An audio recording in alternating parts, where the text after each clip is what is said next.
Merrimack TV is committed to our community. From gavel-to-gavel coverage of town and school board meetings to updates on town services and projects, we aim to keep you connected. Good morning, I'm Kyle Fox, Public Works Director for the town of Merrimack. Hi, I'm Diane Trippett. I'm the town clerk tax collector for the town of Merrimack. I'm Captain Matt Tarleton with the Merrimack, New Hampshire Police Department. And keep the public informed of every motion. All those in favor signify by saying aye. Aye. And many moments, so you can be confident that we're here for you. Thanks for watching. Stay connected.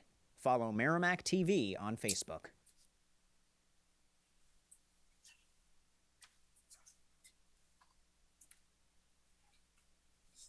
Good evening, ladies and gentlemen. It is 7 p.m. Let me call to order the meeting of the Merrimack Planning Board for May 4th, 2021. Let me begin with our script, which this just may be the last time we read it since we'll be meeting in person next time. As chair of the Merrimack Planning Board, due to the COVID-19 crisis and in accordance with Governor Sununu's Emergency Order Number 12, pursuant to Executive Order 2020-4, this board is authorized to meet electronically. Please note that there is no physical location to observe and listen contemporaneously to the meeting, which was authorized pursuant to the governor's emergency order. However, in accordance with the emergency order, this is to confirm that we are providing public access to the meeting by telephone with additional access possibilities by video or other electronic means. We are utilizing the Zoom platform for this electronic meeting. All members of the board have the ability to communicate contemporaneously during this meeting through the Zoom platform, and the public has access to contemporaneously listen and, if necessary, participate in the meeting through dialing either of the following phone numbers: 1-312-626-6799 or 1-929-205-6099. and entering meeting ID 978-9473-1333. The meeting may also be viewed on Merrimack TV Channel 20 on Comcast Cable or Merrimack TV's webpage at merrimacktv.com. When the public comment is opened by the chair, please press *9 on your phone to raise your hand in order to be recognized. Once called upon, press *6 to unmute your line and present your testimony. We are providing the public notice of the necessary information for accessing the meeting. We previously gave notice to the public of how to access this meeting using Zoom, and instructions are provided in the meeting agenda posted on the Town of Merrimack's website at www.merrimacknh.gov/planning-board. We're providing a mechanism for the public to alert this public body during the meeting if there are problems with access. If anybody has a problem with access, please email tthompson@merrimacnh.gov. And finally, we would adjourn the meeting if the public is unable to access the meeting. In the event the public is unable to access the meeting, we will adjourn the meeting and have it rescheduled at that time. Please note that all votes that are taken during this meeting will be done by roll call vote. Let's start the meeting by taking a roll call attendance. When each member states their presence, also please state whether there's anyone in the room with you during this meeting, which is required by the right to know law. Let's begin with our new designated member from the town council, Councilor Barbara Healy. Hi there, I'm Barbara Healy, and I am working in my home office for this meeting. And I am alone. Neil Anketel. I am present, excuse me, and my wife is in the office with me, but I do have my headphones on, so she can't hear everything. Okay. Paul McLaughlin. I am working from my home. I'm currently alone in the room, but my wife and daughter may be in and out as the meeting goes. Nelson Disco. Hello, I'm at home alone and on 10 Underwood Lane, and I'm all by myself. Excellent. I am Bob Best, chair of the planning board. I am in my office in Concord, New Hampshire, and I'm alone. Okay, next item of business, let me appoint Nelson Disco from alternate to full voting position for the purposes of tonight's meeting. We will slot him in for Alastair's position. With that in mind, one more announcement. Our next planning board meeting after tonight is scheduled for May 18th, 2021 at 7 p.m. in the Matthew Thornton room at Town Hall. Newsflash, in person, first time in a year. For public participation during tonight's virtual meeting, remember, if you wish to be recognized, press star 9 to raise your hand, and star 6 will unmute you. Let's see, that completes all of the call to order items. Let me remind everybody, when you're speaking, to clearly identify yourself for the record with both your name and address, so that can be captured for the minutes. Item 2 on our agenda is our Planning and Zoning Administrator's report. Tim, have you got anything to report to us? I do not have anything specific for tonight's meeting. Thank you for that. Members of the board, do you have any questions for the staff tonight? Seeing none. Item 3 on our agenda is Merrimack Christmas Tree Farm LLC as the applicant and Linda Raymond as the owner. It's continued review for consideration of a site plan to permit a Christmas tree farm and supporting accessory use and infrastructure. The parcels are located at 105 and 107 Turkey Hill Road in the R1 Residential by Soils District and Aquifer Conservation District.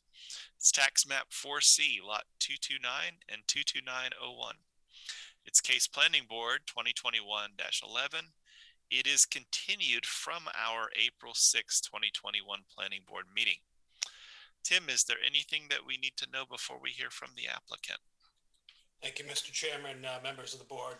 As you recall, this was last before the board on April 6th, and before that was before the board in a 2-lot subdivision that was approved several months ago. The original intent was to have an additional single-family home built on the newly subdivided lot. However, the current applicant has moved forward wishing to operate a Christmas tree farm on this particular property. The Zoning Board of Adjustment did grant a variance for the initial use of the property because initially the trees that will be sold on the lot will not be grown on the lot, which would be considered an agricultural use under the state statute. So they were able to get a variance for the initial period of time to allow them to import trees to sell on the property while those trees grow on site. The application was accepted as complete. Was continued primarily for the receipt of peer review comments. Those have been received from Fuss & O'Neill. The applicant has submitted revised plans and information. And when we get to the appropriate time of the meeting, staff is in a position to recommend that the board grant conditional final approval tonight. Thank you, Tim, for the introduction. Who's here for the applicant? Good evening, Matt Peterson with Keach Nordstrom Associates, Mr. Chairman, here for the Merrimack Christmas Tree Farm. Just to give an overview here, I think Tim and everybody's kind of explained everything here. The only thing different is we also went to a conceptual hearing after the variance there and notified the abutters at that hearing as well. So we've been to quite a few hearings now on this property to discuss the Christmas tree farm. I had written down some notes from board members last month. They were a little bit different than staff's there. I kind of thought we were through most of the stuff there. So I just want to do a quick overview with some of the items that might still be outstanding. One of the things I did want to bring to the board's attention here, I was out biking last weekend in Deering, and this was a tree farm that is on 149 in Deering, and it gave a good idea of, like here's the stone walls and kind of how it lays out. And this was kind of the front of it. So it just kind of, and in the background, it goes off and off. So it just kind of was a neat little, this was more to what we're doing than what the Litchfield kind of one was last time. So with that, I think some of the things that staff had brought up, I kind of would just like to address those because I think they're kind of in the conditions of approval that they talked about. Number one is parking calculations. I don't really have a big worry either way with how staff would like us to or you would. We believe that the 40 spaces we've shown is more than adequate for this site here, but there are no specific parking calculations to follow. So, just a little direction on that, I think to staff and to us would be great. Number two, the waiver we're going to be requesting, we had 3 waivers that we're requesting. One was with the traffic, one is with the lighting, and one is with the landscaping. I'm going to go through all those in a minute, but they're all very similar requests. And why is because of the timing of this facility, November to December, and the time of the year that this facility is operating. As far as traffic, we had talked about, in my notes that I'd written down from staff, we had talked about last week that some people had brought up the traffic detail at Noel's over in Litchfield. I had made it very clear that if we were that busy, which we'd love to be, but that could be decades from now, that we would be agreeing to a note on the plan that they would do a traffic detail, a police detail. I'm not sure. I was under the impression board was okay with that, but obviously we need to discuss that tonight if that's something that the board feels differently on. And then the other thing was lighting. Obviously, you're not going to go cut down a tree at nighttime, so we're not lighting up any of the back half of the property here. There wouldn't be any proposed lighting in the tree farm area itself.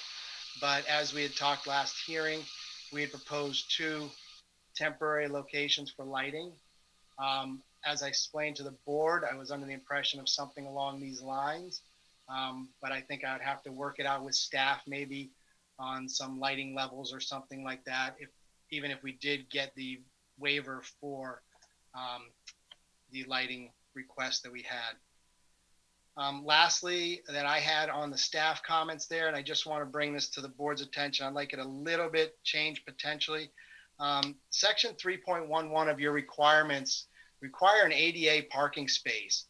I have been searching through ADA regulations for the last week and a half, trying to figure out how I do that on a gravel parking lot and how I do that on a 30-day temporary site. I have not been able to find anything yet, but I guess I would just ask if it was a condition of approval, that it was that I had to meet ADA requirement, not necessarily 3.11, that I needed a space. Because I think there's some leeway on the type of surface and stuff like that that just might not meet exactly with your regs on 311, but we have to meet ADA. I've already told the applicant, it's federal stuff. I'm not trying to waive that. I'm just trying to find how these temporary parking lots kind of handle it. If I have to, I'm going to pave a space up in this area to meet it, but I just don't think that that's what I need to from ADA. So I'm going to research that a little bit and come back to staff kind of on what we kind of work out on the 3.1, if that's possible with you guys tonight. Like I said, I didn't have any comments from the board members. I thought we kind of addressed on all your stuff on the nitrates and when we were doing it and that kind of stuff there. So I felt like that was pretty clean, but if the board members have questions, I'd like to address those. And then again, I can go through the 3 waivers, but they're all based on the fact that this is operating for 30 to 45 days, that this between November and December, not going to have foliage on my landscaping that we internally in the parking lot was requested. And then the third thing was the lighting, and again, the timing of the year and the temporary nature of it, and that people are not going out into the woods to do that. I felt that they were all reasonable requests. So I know you got a big one on after me here, so I'll kind of keep it short and take your comments or questions, I guess. Thank you, Mr. Chairman. Thank you, Matt, for the presentation. We got a little bit of information, public comment and something from the Conservation Commission, and I just want to make sure that they're discussed and clear for everybody's understanding. From the Conservation Commission, they noted there's wetlands on the property and they should be delineated, but I thought they already were, and then I looked at the plan, they confirmed they already are. The other comments, do you recall other comments from the Conservation Commission? I had to remove on sheet 9 of 9, I had a phosphorus chart, but on sheet 3 of 9, I had low phosphorus, so I just had to change that for them. Okay. So that addresses the Conservation Commission. And we got some information from an abutter that talked about differences in the buffer that was depicted for purposes of the zoning board versus the planning board. And I wanted to talk a little bit more about that. First of all, to understand the differences, and then understand whether buffers were part of what the ZBA was concerned with when they did their review. Matt, can you elaborate or fill us in a little bit on buffers and whether there was a distinction between what the plan looked like at an earlier time? That's what I'm trying to find right now. is your ZBA hearing. I don't have that exhibit. I didn't know that that was a question here tonight. Manchester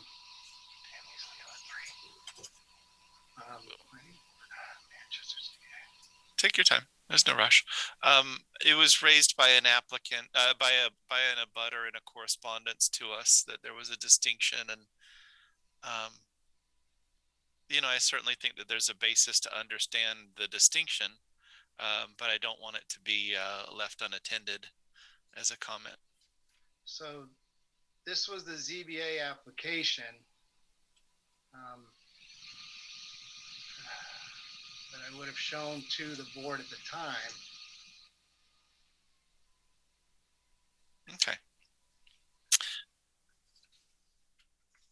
Yeah, If I can chime in, Mr. Chairman. Yeah, please. I think what is happening here is the plan that Matt just had up, the colorized plan that was presented to the ZBA, showed a very rough depiction of a tree line that appears to look like a buffer around the exterior of the property. In terms of what the variance request was, the variance request was for the temporary operation of the importing of trees for the Christmas tree sales. That is the extent of what that variance covered.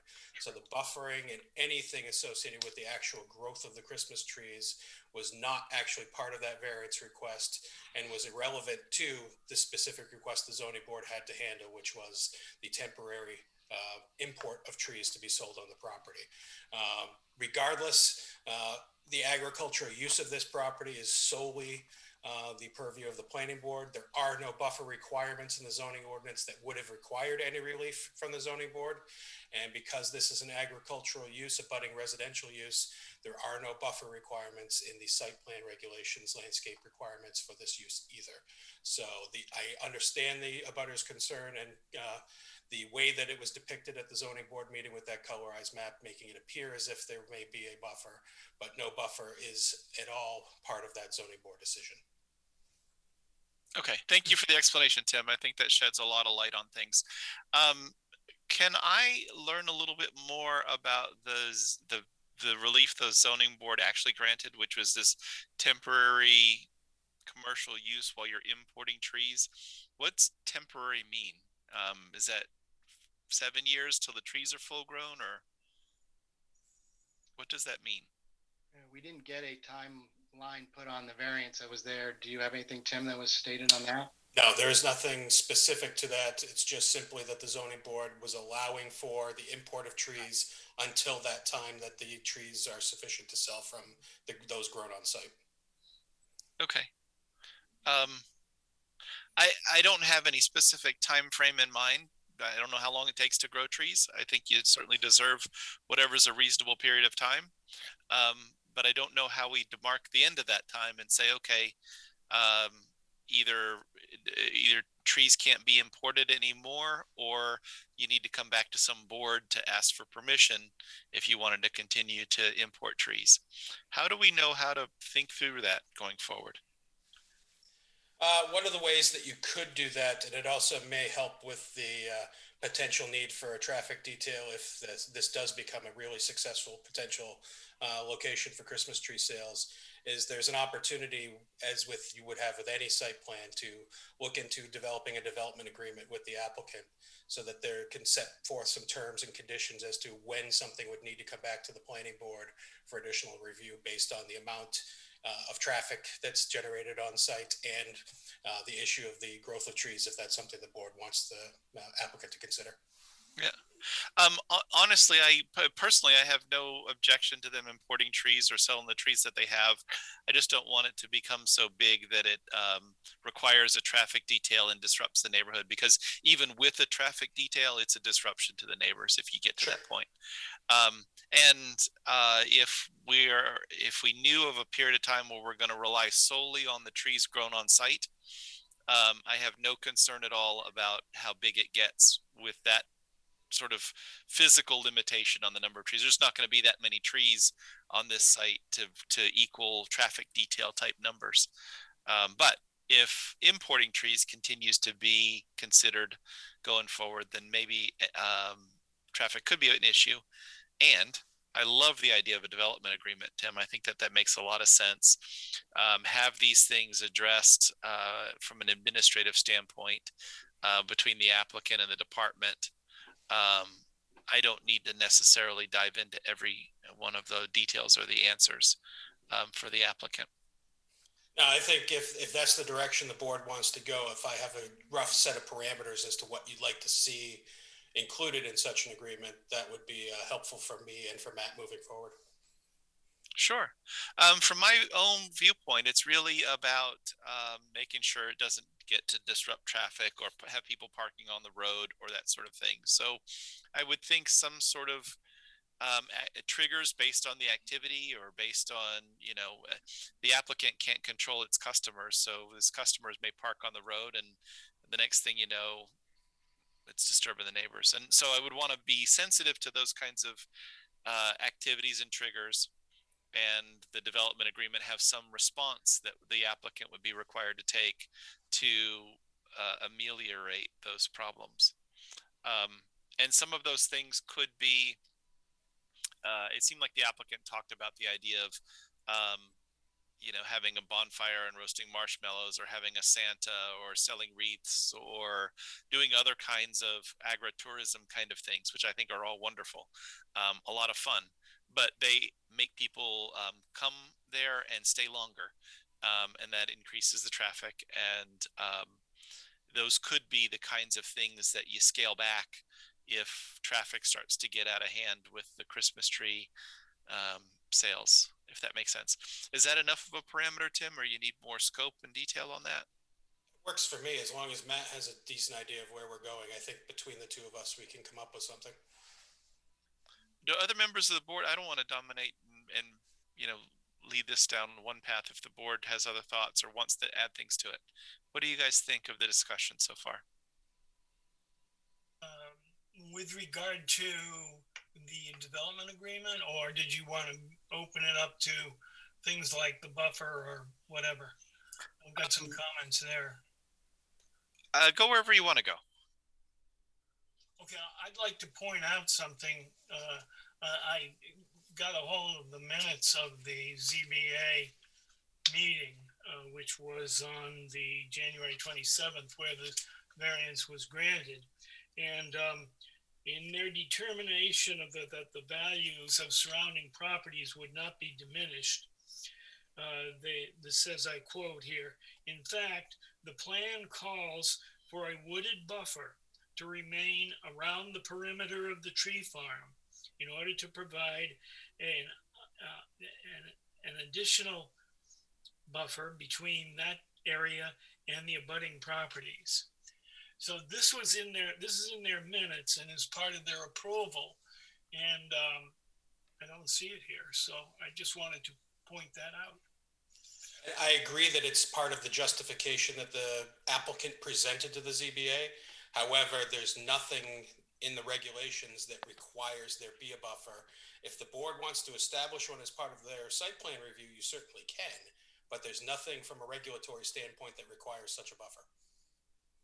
Okay, well, I think this was pointed out by one of the abutters, and I know Robert has had a chance to talk with the Uteros and explain the difference between the zoning board's process and the planning board's process. I believe, and if they're here on the line, which I anticipate they may be, can correct me if I'm wrong, but I believe, as Robert explained to me, they wanted to make sure that their comments were put on the record as part of this meeting, that they're disappointed that didn't follow through from the ZBA tier. Okay, well, I see it written here as if it was part of the ZBA's approval, so I just... Yep. There's no question you read the minutes, and I don't have them before me, but I'm sure you read them correctly.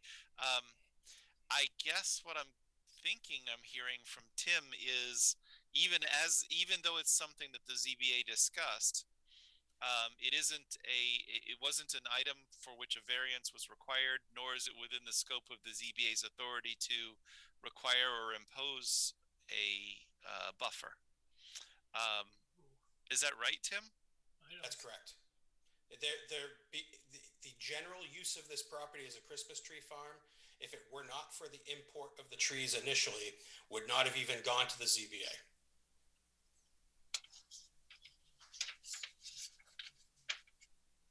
Now, as Tim mentioned, the planning board has its own authority to discuss buffers if it sees fit. And so regardless of what occurred at the CBA, that can be a discussion here if it's a discussion people are inclined to have. But go ahead, Nelson. I was just going to say, I think it was shown at the ZBA meeting as having this buffer. And I think the abutters and so on believed it was part of the plan and part of the proposal here. And now we've kind of pulled that rug out from under them. I don't completely agree with Tim on this. I understand where you're coming from, Nelson. However, a zoning board exhibit plan is not a site plan. It's not intended to be a site plan. It's a concept sketch that was presented to the zoning board. The fully developed plan is what you review here at the planning board. That's true, but the plan that received the variance. Again, that plan was supplemental information. That plan was not the subject of the variance. The variance was for the import trees to be allowed to be sold on the property in the interim period. It was not for the allowance of a Christmas tree farm to be developed in the back acreage. That is permitted regardless of variance. That is a permitted agricultural use under state statute. Well, I think Nelson here, this will kind of make it a little clearer. I wouldn't even be here for site plan approval for this back area as a tree farm based on the RSAs if I wasn't doing this snack shack and selling these trees up here. So that's what he's saying. But I hear you with the minutes, and I've been very clear from the beginning that we were going to the property line. I'm very upset at myself for that piece of paper, if that's what you're reading there, because there's also minutes of me saying at many, many hearings that we were going up to the property line with the Christmas tree farm. But this is the minutes of the ZBA meeting of page 3 on January 27th. And those are actually Matt's words and Matt's justification for the variance. And short of the zoning board putting a condition of approval requiring such a buffer, that plan carries no weight here in terms of the variance itself. The variance was simply for the snack shack and the off-site trees being imported.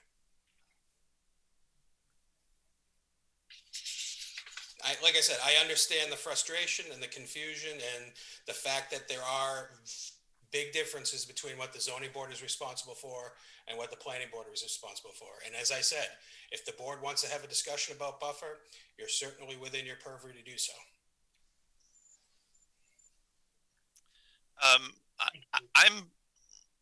I would offer my own comments on buffers separate from the ZBA. It's not a requirement in our regulations to buffer agricultural from residential. It doesn't mean that we couldn't take it up in this circumstance, but I think that that is certainly a meaningful provision in our regulations. I don't find that an agricultural use is harsh and offensive or contrasting with residential uses the way that putting industrial and residential together or commercial and residential together are.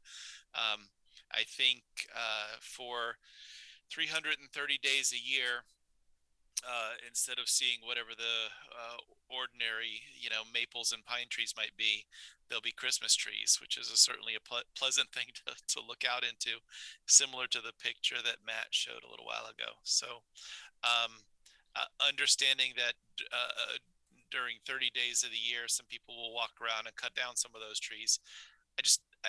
I would never even think of requiring a buffer for an applicant between those two uses. Being next to a farm in general or a Christmas tree farm in particular is just an entirely pleasant thing. I don't know what we're buffering from what. One kind of tree from another kind of tree. That's my thought.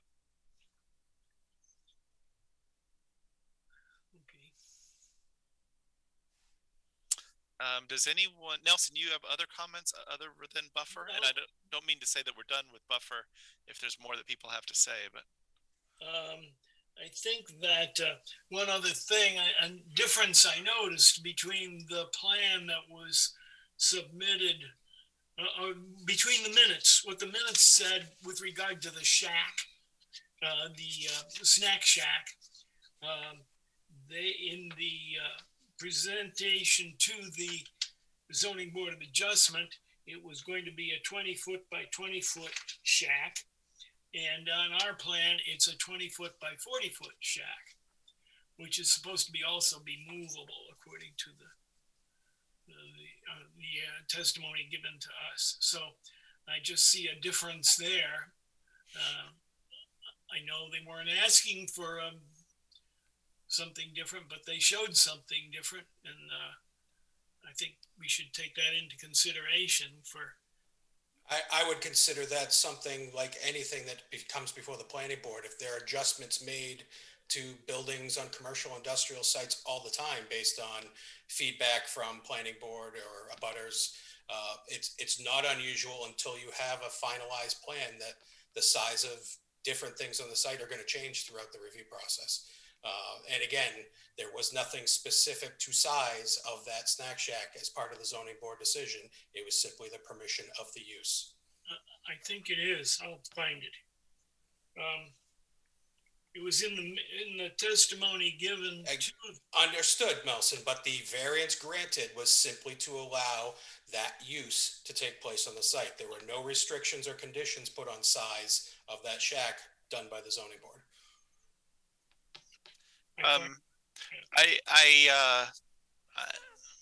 Listening to Nelson's comment, and to me this one is similar in nature to the buffer, although to me a little bit more significant, in that the commercial activity that goes on in the snack shack was certainly what the ZBA was looking at, and they could be led to believe what the scope of that would be based on the size of the building, and they could take that into consideration as they weigh their criteria. And there's certainly the possibility that the zoning board might have arrived at a different decision had they been presented with the larger snack shack size.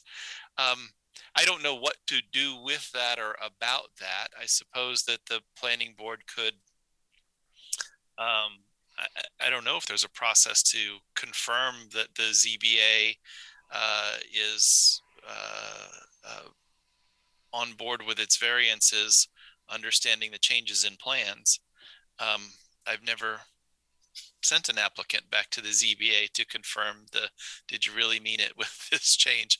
It seems probably like something we couldn't do, but speaking from my experience over 25 years, unless there was a condition placed on that variance specific to the size, the fact that they granted the variance for the use without modifying or conditioning it, the size can be fungible through the planning board review process. Well, there's a concept that relates to this, especially as it relates to the snack shack size, since that was part of the commercial use. To not go down this route, I would just go. We'll do a 20 by 20 shack.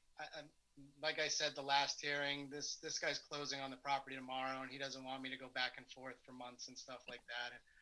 A 20 by 20 shack, I agree with Tim that nothing was said as far as it's a use variance, but I don't want to drag this down that route. As far as the buffer, what I was trying to show you is here. I mean, we've cleared most of this lot been logged. I mean, it's very clear in the aerial. So a buffer along, like you said, for trees. I thought I'd been very clear all along that now I see my minutes, Nelson. I'm not saying I didn't say that. I made a mistake is what I'm saying back in January, but the buffer from that, that one, no, but the snack shack, Mr. Chairman, we'll do a 20 by 20, keep it simple. If we've got to come back and change it, I'll go to the variance board first and come back to you guys with the 20 by 30. Okay, thanks, Matt. Thanks for doing that. That clears that one up for me, and I'm comfortable, as I mentioned before, with the buffer on the trees. Nelson, do you have further comments or additional comments on other areas? Well, let's see. I think I had a couple of other things.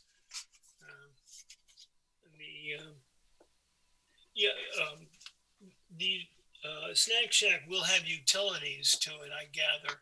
Is that not true? We need. It'll just have overhead electric. What? Overhead electric. Electric only, yeah. That's it. Yep. Okay, all right. And that was just for clarification. You showed the wetlands. I agree that they do show on the plan, and I don't know why that was a question that came up. The business of recycling trees was never really explained how that was going to happen. You were going to make a pile somewhere, and it was so talking to the owner there, he offers for 3 weeks after the last tree sold there. Basically, if they want to drop off the tree instead of dropping it off at the dump, he will grind it up and throw it in his compost pile that he would have on site for some of his mulching and stuff like that for his site. So it's not a huge, he expects probably less than 4% of his people, but there's a few, as he said, crunchy people that he would come and bring the tree back. So that's what he was thinking. If that's a problem with the board, he wouldn't do it. It's really just to try and be environmentally, offer an environmental way to remove your tree. So that's what he's thinking. Very minor. With those limitations, I would have no problem with it. And the other thing was lighting. We've talked about that sort of. We haven't really resolved it, I think. Yeah, there's some variances, some waivers that the applicants wanted us to discuss. But go ahead. Yeah, so we'll discuss them separately. There was also a question about whether the sign was going to be lighted. The sign that's down on the road, down on Turkey Hill Road, says Christmas trees, I guess. The last revision we just submitted there was just the residential sign. I think it's a 3x6 or something. A lot. Oh, you're okay with that? Yeah, not lit. Yeah. Okay. That's all I have, Bob, right now. Thank you, Nelson. I'm going to certainly open it up for other people on the board here. But Matt, one of the things that you said caught my ear. You said overhead electric to the shack. I believe that we require underground electric. Okay, underground electric. With that in mind, other members of the board have any comments, any further comments or questions? If there are none, then let's open up the hearing to the public to find out if there's any testimony before we take up the waivers that the applicants requested. Are there any abutters or interested citizens who wish to weigh in? If you're on the telephone, you would press *9 to raise your hand, and then I'd call on you, and you'd press *6 to unmute. Anybody raise their hand? *9 to raise their hand. I see no hands up. Does anybody see any? Oh, no, there's one. Okay, the phone number that ends in 391 has a hand up. With that individual, press *6 and introduce yourself by name and address, and offer us whatever testimony you think the board ought to consider. Yes. I can hear you. Hello. Yes. My name is Deborah Utero, and I'm here with my husband, Robert, and we live at 5 Acacia Street. And I have a question about the wooded buffer. I understand that the map was just a conceptual drawing. However, I'd also like to refer back to the picture that I believe the engineer put up of the existing Christmas tree farm, and it appears that there were some hardwood trees around it. So just a notice on my point of view, something like that I believe would go a long way around here as far as getting along with the neighbors and so forth. And we were also concerned about the value of the surrounding properties not being diminished, because in the application, Matt, as you said, it says, in fact, the plan calls for a wooded buffer to remain around the perimeter of the tree farm in order to provide an additional buffer between that area and abutting properties. And that was also the statement that we read as part of our public comment at the planning board meeting on April 6th. But since we were virtual, I was not able to provide that information to the board. Thank you, Mrs. Utero, for your comments.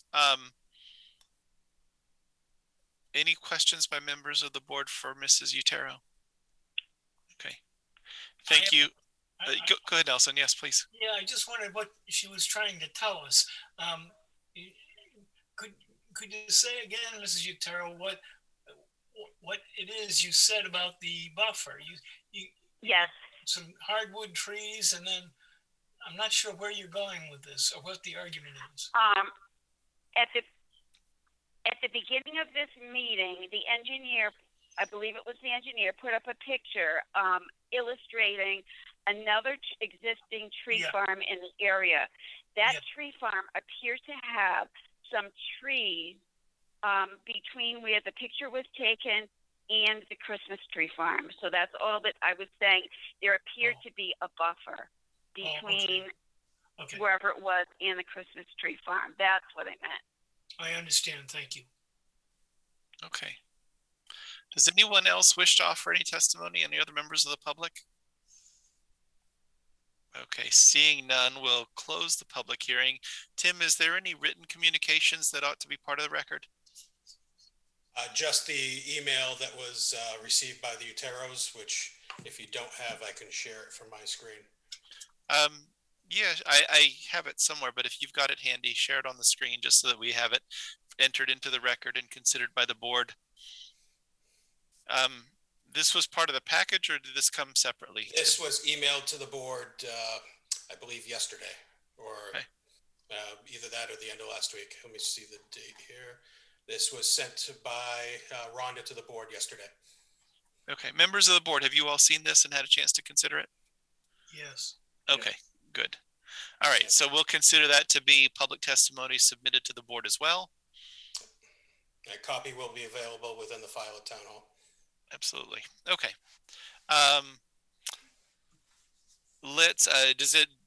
Matt, do you want to respond to the public testimony that Mrs. Utero offered? The only thing I want to say is the picture she's talking from here, I was literally on my bike on the edge of the pavement of the road. So this is just the street trees and the front wall that's basically along the road. This was a view directly from the road. That's all I was getting at with this. This was the obviously property line kind of stuff. So I was just showing what it was going to look like. As the chairman was saying, what am I buffering between the two? What we plant today would not be 30-foot high trees. They would be similar to what this is here as it was growing. So that was all I think she was talking about that. And the variance stuff, I think Tim has outlined that, and I apologize, but that's, again, I've tried to be clear with this, what we've been doing from the beginning. And some places it is what it is. Understood, Matt. And to the extent there's a opportunity to weigh the value of the properties or the potential diminished value of the properties, that is a ZBA function, which is a determination they've made, and we don't have the jurisdiction to weigh in on whatever choices that they've made. That's correct. On that. Okay. Waivers. Where's my... Matt, you want to speak to your waivers? Sure. First one we're talking about is 3.11 is parking standard subsection 1 or I. It's 1, 3, and 5. Mitigation of impacts of parking lots from the town of Merrimack site plan regs. Project requesting waiver of the 3 above internal landscape requirements. Due to the nature of the planning board request and limited time of the year that this project will be operating, the site is required 8% internal landscape area, shade trees for 15 parking spaces, and perimeter landscaping. Based on the proposed use, Christmas tree farm, and the sale of the trees in November, December, the applicant would like to request this waiver due to the lot already being gravel and the fact that most of the stuff would be dormant at the time of year is that we are looking to have people come to the site. Number 2, most of these people come to the site for Christmas trees or to walk into the woods and stuff like that. So they're looking for their own landscaping and natural beauty that's out there. Do you want to do one at a time, I assume? Let's let the board ask any questions that they have about this one first, and then we'll go on to the next one, and then maybe the voting can be in a group if the will of the board goes that direction. Does anybody have any questions about the request for the parking lot waivers? My only comment is I want to make clear, is what you mentioned earlier, Matt, that this doesn't have anything to do with your ADA space. Yes. Okay. Other comments or questions about the parking waiver? Okay. Matt, discuss the lighting waiver. As we talked about with the board, we'd like to do temporary lighting for the 30 to 45 days that we have on site there. We'd like to do something as I showed to the board previously. I know staff has questioned you guys on how to finalize that, but this is something that is used in most temporary parking lots that are out there. This would be from section 3.13 outdoor lighting standards. Project requesting waiver of the above parking lot lighting requirements due to the nature of the planning board request and limited time of the year, November, December, and the fact that we are not, we're not running lighting out into the site itself. So we'd like to request from the board a waiver of a lighting plan, and to work with staff maybe on the final type of light that they're allowed to use out there. I would suggest, Mr. Chairman, if the board is comfortable with that waiver for the plan itself, that the issue of lighting could be one of those items we put in the development agreement. I was going to just suggest the exact same thing, Tim. I think that makes a lot of sense. That way, if the lighting is unusual in a particular year or positioning or something like that, there's a way to respond to that. I would like our minutes and our decision to clearly reflect that the applicant has represented and the board has approved 0 lighting on the back of the lot. I want that to be absolutely clear in the record, and not to be a situation where someone wonders whether that's what the board meant or was that a criteria that we're considering in that. Other than that, and then putting the temporary lighting in the development agreement, my own personal concerns would be satisfied. Do other members of the board have comments or questions about the request for a lighting waiver? Neil, I see your hand up. Thank you. I just have a question as pertaining to the lighting, and why wouldn't you want to put in like a light pole or anything like that, rather than go with the temporary, movable lighting? Just having it permanent there for what we've got for 30 to 45 days, just from a cost standpoint, they'd rather put the money in different places. Lights right now are about $5,000 to $8,000 a piece. A lot easier to have the ability to move it around. Again, we don't think we're going to have 40 people. I mean, the first year they're probably going to rent one, and to put into, this isn't a site plan where they get everything put in and then open their doors and start making money. If they were to get approval tonight, him and his wife and his kids are going to spend the next 1.5 to 2 years trying to develop this piece of property so that it generates something, and does something. So it's a little bit different of a use, and that's why we're looking for that. It wouldn't stay on site. It wouldn't get ruined. There's a lot of different reasons. Okay. And you don't think that you don't see any reason in the future to put in lighting? I mean, if it does get bigger and it gets... Well, because the fact that if we don't have lights out back by the trees, nobody's really coming for that. So it's kind of got to, I asked the same question a couple hours ago to the guy. I'm like, well, what about, and he says, well, nobody's cutting down trees in the dark. Right. So that's kind of a good point. Okay, thank you. Thanks, Neil. Any other questions by members of the board with respect to the lighting question? Seeing none, Matt, can you speak to your traffic? Yep. This is section 3.14, traffic impact. As I outlined to the board at the last hearing, I was going to do a quick ITE, just traffic memo that we typically do for 90% of the projects that we have in the town of Merrimack, but there's no data on Christmas tree farms in the ITE. So the only way to do that is to go get actual counts at a certain farm, and I'd have to wait till November to do that. I think with what you guys have talked about with the development agreement, I think any concerns or issues that might be arise from this project would be addressed through the development agreement and with the town. And in that sense, we just believe that requesting a waiver for this makes sense for the use and what we feel for the intensity of it at the beginning. I generally don't support waivers for traffic, but this is one that I absolutely do. There is just no real reasonable way to do it in this situation. And I think, as Matt said, utilizing the development agreement is the best way to handle this. Okay. Questions by members of the board with respect to the traffic assessment, the waiver of a traffic evaluation. Traffic impact analysis. Impact analysis, thanks. The words escaped me there for a second. Any questions about that? Okay. What's the will of the board with respect to any one or all three of the waiver requests? Mr. Chairman, I make a motion that we accept the waivers as presented. Okay, well, a motion to grant all three waivers subject to which of the two statutory criteria? I would say that the first one, strict conformity, would pose an unnecessary hardship to the applicant, and the waiver would not be contrary to the spirit and intent of the regulation. Excellent. Is there a second for Neil's motion to grant the waivers? Nelson, I see your hand up as a second. Yes, I will. And I want to say one thing. I appreciate Tim's stepping up to the plate on this, because I think he got us out of a knotty situation with the suggestion of this development agreement. And appreciate that, Tim. I think that was a good thing.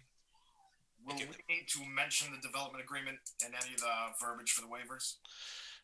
Not necessarily in the waivers, but as one of the recommendations of a condition of approval, if we get to that point, and that's the will of the board. I'll have a couple of suggestions for modifications to the conditions, including the development agreement. Okay. Yep. Okay. Motion seconded to grant all three waivers. Let's see, we've got to do a roll call vote. Councillor Healy, how do you vote? Yes. Paul McLaughlin, how do you vote? Vote aye. Neil Enketel, how do you vote? Vote in favor. Nelson Disco, how do you vote? Aye. Bob Best votes aye as well. 5-0-0 to grant the waivers. Does the board have any further discussion with the applicant in general? I would like to know, Mr. Peterson, you said that they've already cleared the land? No, that was just the previous owner has been logging it obviously for cash the last few years. Okay, so it has that aerial. So it has not been cleared or logged up to the property. They haven't purchased it yet. No. Oh, okay. For the rest of the board, I know I may be in the minority, but I would like to see a buffer, some sort of buffer remain, if not planted. More so, well, less so of buffering between trees and more trees, but between the abutter's property and the people walking through the tree farm itself. That's just my opinion. If you disagree, I understand. Understood.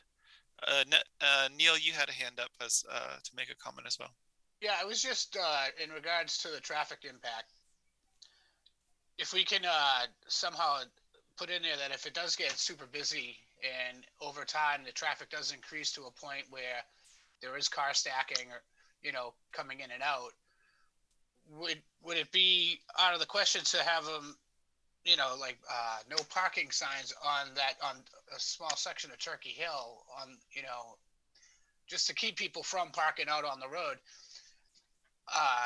If we could write that into the without having put together any actual language for a development agreement at this point, I would anticipate that conceptually my thoughts would be that there be established parameters as to observance of traffic flowing out of the site and off-site parking taking place would therefore necessitate a meeting between my department, Public Works, and the police department to resolve the situation. That works, yeah. Okay, Nelson, you had a hand up. Yeah, I had one more thought. At one point in earlier discussions, I think we had shown a roadway or a path. We had asked to show, I should say, a roadway or a pathway up into the tree farm area from the parking and sales area. Is some sort of a path, cart path or whatever, so that a vehicle could go in there. And we had asked that be shown, but it hasn't happened.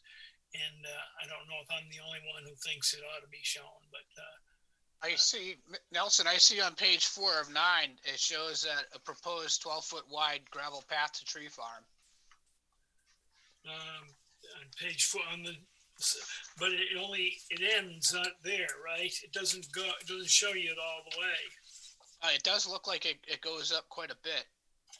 It shows to the first acre that we'd then, be looking to clear and plant. I'm sorry, what page? It's an existing. Sheet 4 of 9. Sheet 4. Sheet 4. So, that's okay. 3 of 9. It's on 5 and 6 as well. Okay, I got it. Yeah, that takes you to the tree farm, and then it sort of just ends there. It looks like it ends on this page. That's where the first acre is going to be cut, and then the trees are going to be lined through there. So yes. Yeah, you're into rows of trees at that point. That gets you up to the point. We're not having people drive through that. That's kind of the path up to there. And if there was an emergency vehicle, could get up there because that's 12 foot wide. But nobody's driving up into there. So you gotta drag your tree out from there. Is that the way You carry it out, yes. Oh, yeah. Yeah. Yep, to the parking lot. Okay, we had talked about it. I didn't know what happened to it, but Okay, so that's in there. Other comments or questions? See none, then is the board prepared to take final action on that application? Before we do that, I would suggest that the following be added as precedent conditions: that the applicant indicate underground electric to serve the snack shack. And then secondly, that the applicant to coordinate with the Community Development Department on a development agreement to address issues regarding traffic, lighting, and other issues that have been discussed here tonight with the planning board, to be agreed upon between the Community Development Department and the applicant. Okay. I think, Tim, your conditions already asked to show any waivers that we grant on the plan. Is that correct? Yes. Given the lighting and the commitment to not have lighting in the back, I would ask that be a note on the plan as well. No lighting in the tree farm area. yeah, good.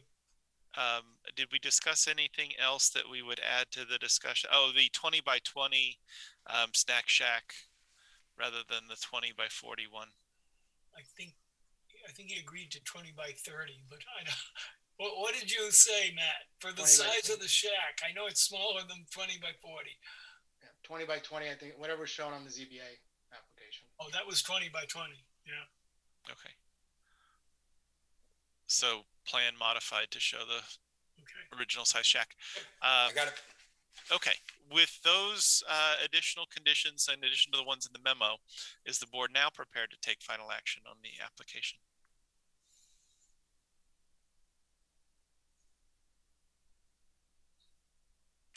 Well, it's a time where you either make a motion to take some action, or you make a motion to continue, or you do one way or another. We need some decision making by the board.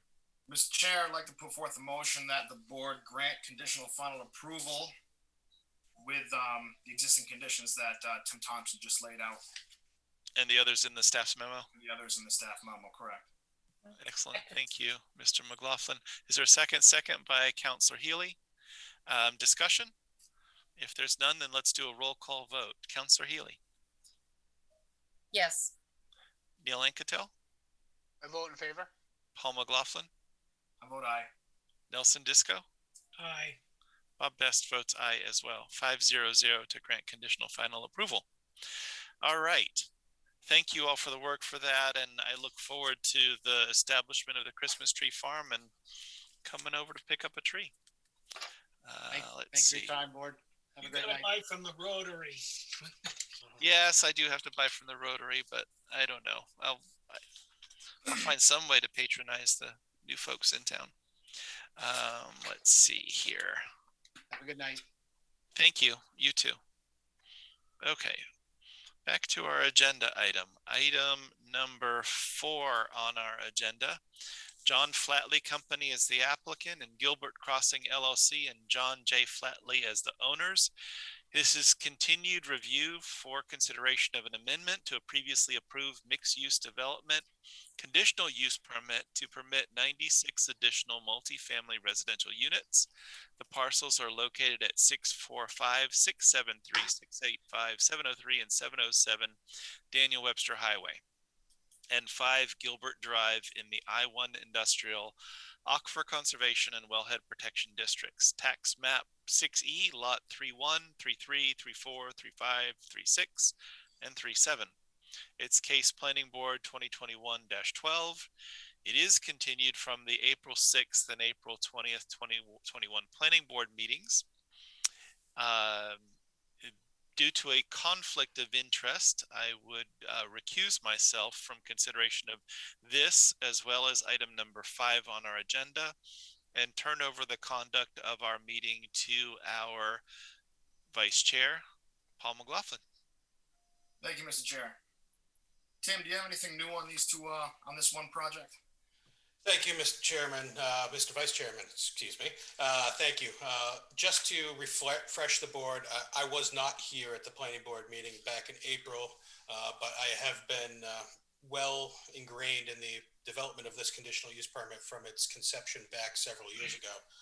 Just to remind both the board and the members of the public that this is an amendment to a mixed use conditional use permit and does not authorize any construction whatsoever to take place. This is merely the necessary step in our mixed use process to set the framework for what the applicant can then potentially apply for through the site plan and subdivision process with the planning board. So regardless of whether or not you grant or deny this, it does not have any impact on what actually happens for construction. It just simply outlines what the process would need to be moving forward with the planning board. From what I understand from the meeting back in April, the primary focus of the discussion was on the updated fiscal impact analysis, and there was discussion about having Mr. Fougere contact both our fire and police chief and update some of the information. I can confirm that that did take place. And if you read through the section on fiscal impact in my memo, I outline the updated information. Not only did they have those conversations with the fire and police department and adjust the costs associated with personnel from fire and police department accordingly, they've also updated the property value information, which, as I'm sure everyone is aware, property values are much higher now than they were when this was originally conceived back in 2015. So what we end up with in the end is we do have the breakdown of the amended CUP to have a net positive impact to the town of a little over $1.1 million per year based on the 2020 tax rate. Alone, if we only take a look at the proposed addition of 96 residential units, that portion of the project alone generates over $320,000 of property tax and fee and revenue to the community.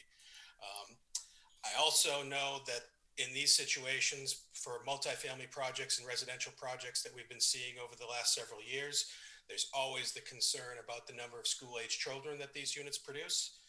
As you know, we do analysis based on New Hampshire Housing Finance's multipliers for what we expect for school-age children. Generally speaking, the calculation for a multifamily unit is 0.17 school-age children per unit. What we actually have here is that through actual enrollment numbers from the Merrimack School District for the 212 occupied units at the time this report was developed, there are a grand total of 5 school-age children currently in Gilbert Crossing. So the school-age children impact is even less than we had estimated. So the actual fiscal impact is more than what was previously put into the report. There is a short traffic impact analysis. I'm not going to go into great detail on that because the applicant will be required to do an update to that analysis when they go through the site plan review process should this move forward. The development agreement for this project would need to be updated. We have not started that conversation with the applicant. We want to wait until we have a decision from the board so we know where that direction will be going. And I still have several comments regarding the master site development plan that Fieldstone have put together that need to be addressed. And the only significant change to that was based on, I believe, comments from Councilor Boyd at the last meeting. They have added back into the amendment additional 20,000 square feet of retail space north of the St. Gobain driveway. The board needs to consider whether or not this updated request still meets the requirements of our zoning ordinance. And I will just briefly share with the board what those criteria are as soon as I get the right information up here. In order to grant the conditional use permit, the property has to be reasonably suited for the use. The demonstration that it have a net positive fiscal impact to the community. That includes provisions to ensure that the future municipal service capacity is addressed, that it doesn't create an undue hazard or nuisance for vehicle or pedestrian traffic. The adequate and public appropriate infrastructure is provided to ensure the proper operation of the uses, that it complies with federal, state, and local environmental laws to the best of their ability through the site plan and subdivision review process, buffer satisfactory to the board, The development provides for a continuity of open space. And then the last two are more towards the architectural design, which is something that the board addresses through the site plan review process. The staff review of this amendment, it is our determination that this application does still continue to meet those criteria from section 5 of the mixed use criteria. And if the board does agree that that is the case, we would be in a position to recommend that the board grant conditional approval to the amendment, which again does not allow for any construction to take place, but would allow them to move forward with a site plan at some point in the future. I apologize for the long introduction, but I thought it was appropriate to be as clear as possible, especially given the fact that I know Councilor Healy is new to the planning board and hasn't been through one of these processes before. And hopefully this is helping remind the board as to the role that you're playing here in the process tonight. Thank you, Tim. Mr. Walker, Mr. Brandon, do you have anything to add to that before we kick it to the other members of the public at large?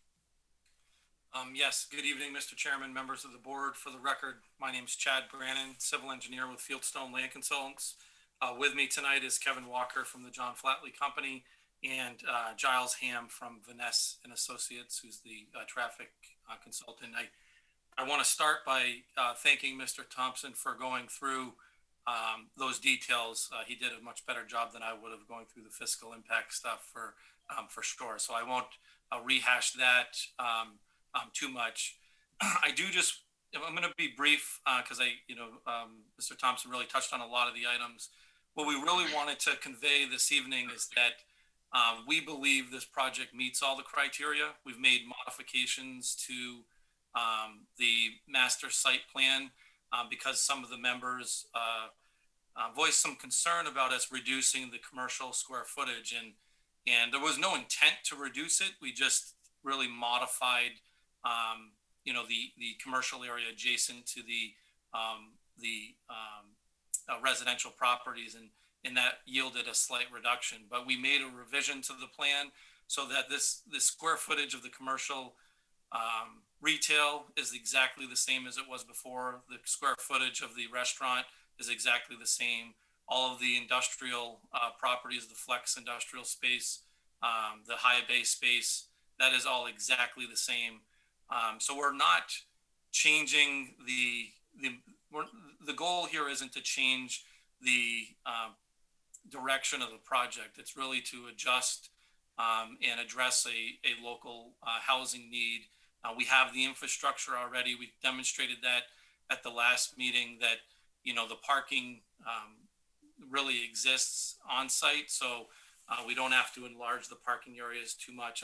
If you don't mind, Mr. Chairman, I'm just going to bring the plan up real quick and I'll walk through a couple of these things and then kick it back to you. Go ahead, Chad. Thank you.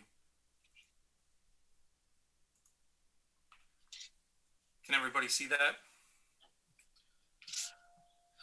Yes. Anybody else? You see it? Perfect. So this is the overall master plan. This is the presentation plan that we prepared for this evening's meeting. So generally speaking, all that we're proposing for changes is to add these two red hatched multifamily buildings. It's two 48-unit buildings. One of them's on the end of the project, located down here, and then the other one is on the side that's adjacent to the commercial retail space in this location here. The addition of this building here resulted in a modification of the commercial retail space.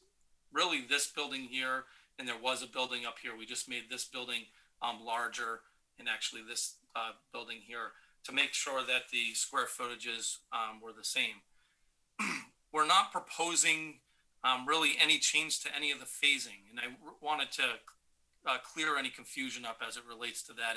And those notes do need to be updated on the plan and certainly in the development agreement. Currently, and actually next on the agenda this evening, we're before the board with the flex industrial space, which is this site over here. This will be the next site that's developed to some degree on this property.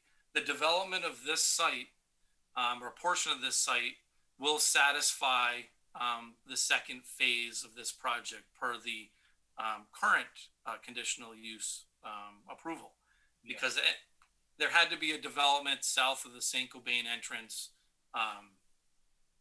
as phase 2. So this property would be the next site to be constructed. And as the board may recall, we're actively in a site plan review process on this one. We've made great strides, which we're looking forward to sharing in the next presentation. But this would be the phase 2. And what we're proposing is phase 3 would be the 2 residential buildings or any other portion of the site. With that said, we are also, and I can share with you, we are actively designing right now this 120,000 square foot high bay building. And we're anticipating a submission of that to the planning board later this month. We're working on, through all the same site plan details and the local and state requirements and so on with this particular building here. So that's, I don't know what would be the third project, whether it would be the high bay or the 2 residential buildings. But what I'm trying to stress here is we're not changing the direction at all of the prior approval. We're just requesting a slight modification to the multifamily housing portion, the Gilbert Crossing, by adding these 2 residential buildings. There was, a lot of questions and comments related to, some of the buffering of Gilbert Crossing down along this southern area here. And I just want to point out real quick that my client has, in my opinion, been quite neighborly in that, if you recall, we had a future parking space area actually approved as part of the Gilbert Crossing site. And they've chose not to construct this parking area out behind this building to provide additional buffering to the neighborhood along that southern boundary. They've also, through recent discussions, agreed to do some additional landscaping to augment, some of the understory through that area. And I just want to bring that up because there was some testimony at the last meeting relative to landscaping, and certainly that's something that the John Flatley Company is sensitive to, and they have met with some of the neighbors that voiced some concerns at the last meeting. So we're here, before you tonight. We believe we meet all the requirements for the conditional use permit for this requested amendment. Again, we've modified everything to be consistent with the prior approval, with the exception of those 2 additional residential buildings. And as Mr. Thompson said, the reality here is this is the first step in a lengthy review and approval process where many, if not all, of the concerns raised by this board and Merrimack citizens or abutters will be addressed through the local and state permitting process, which would likely consist of a site plan review and then all the typical state permits. So the questions and concerns certainly are valid. We're not trying to discount them. We're looking forward to addressing them as we move forward through the approvals for the various components of this master site plan. So with that, Mr. Chairman, I'd be happy to try to answer any questions that you may have this evening, or I don't know if Mr. Walker wants to add anything. And certainly we do have Giles Ham here from Vaness and Associates to answer any traffic questions that the board may have as well. So thank you very much for your time. Thank you, Chad, for all that.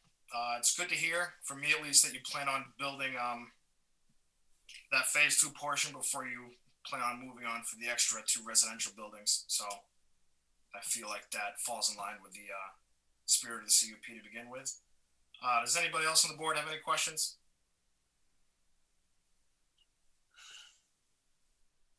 Neil, did you have something? No, thank you. Okay. I did want to touch on, go ahead, Nelson. I'm sorry, I didn't see you there. Well, I didn't have a lot directly to say to what you had just spoken of. I just wanted to make some comments on the fiscal impact analysis, which we received this last week. This is the updated analysis Tim referred to. It does show a positive impact. This is the CUP for the residential buildings. I still have an issue with that analysis in that it used so much out of town data for the basis on which they counted things like police calls and fire calls and that sort of thing. And I've expressed this before, but it keeps coming back in the same form. And I'm unhappy about that.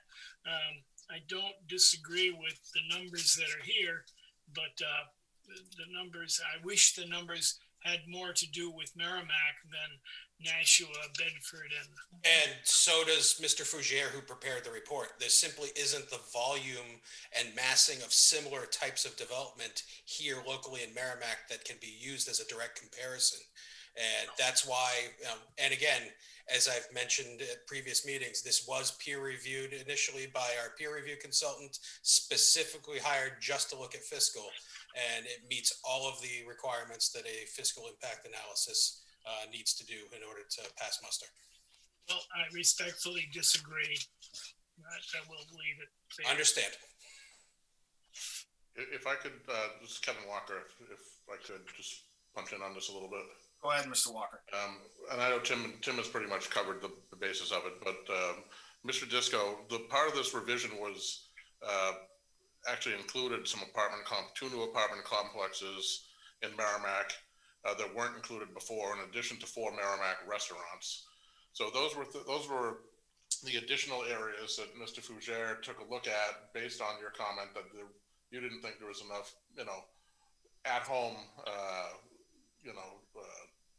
analysis. So the difference between that first report and this one, there's an addition of quite a bit more of Merrimack businesses and so on. Thank you. Well, I don't know if I agree with that, but in fact, I don't agree with it. Thank you. Thank you, Nelson. Chad, I just wanted to double check. You said that you did revisit with fire and police, our current chiefs. Excuse me. Actually, Mr. Fougere did reach out to fire and police, okay, and reviewed the fiscal elements and updated those elements. I'm sharing on screen. This is page 11 of the report.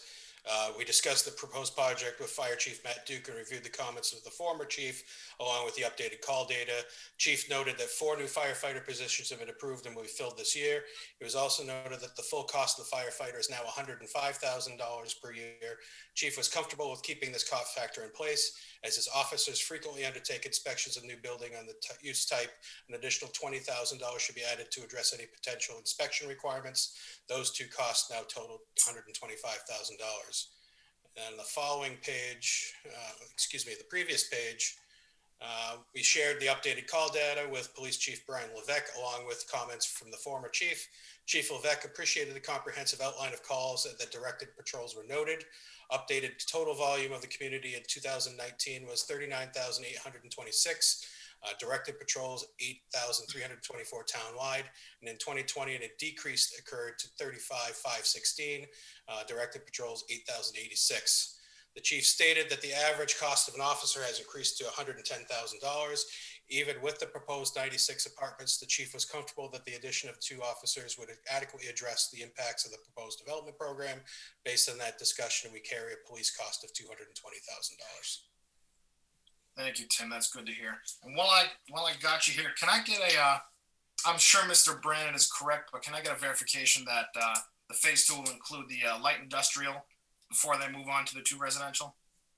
That is something that the board will need to give us direction for tonight. If you choose to grant conditional approval to this tonight, we would then move forward with the development of the phasing as part of the development agreement and the notes in the plan. So if that is the will of the board, that phase 2 shall be, or the next constructed phase shall be the industrial flex, that's the direction we go with the development agreement.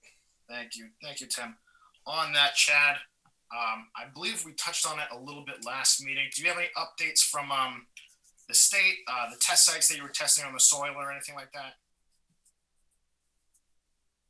I'm going to let Kevin Walker address the on-site testing, because he's really handled that with the environmental consultant and the state of New Hampshire.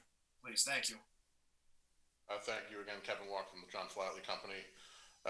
After the last hearing, and we're probably going to talk about a little more at the next hearing, but after the last hearing, one of the commenters, one of the abutters was speaking, basically saying that we hadn't spoken with the state. I called Jeff Martz at DES the next day. He acknowledged getting an email from one of the abutters and that he would have liked to gone into more detail with his response, but he didn't have time to do that. He was hoping he could speak to the person over the phone versus via email. That said, everything is basically ready to go with the testing out there. We're waiting for a final letter from DES. It's been a bit of a lengthy process, and I think it's just that they're backlogged. But we had a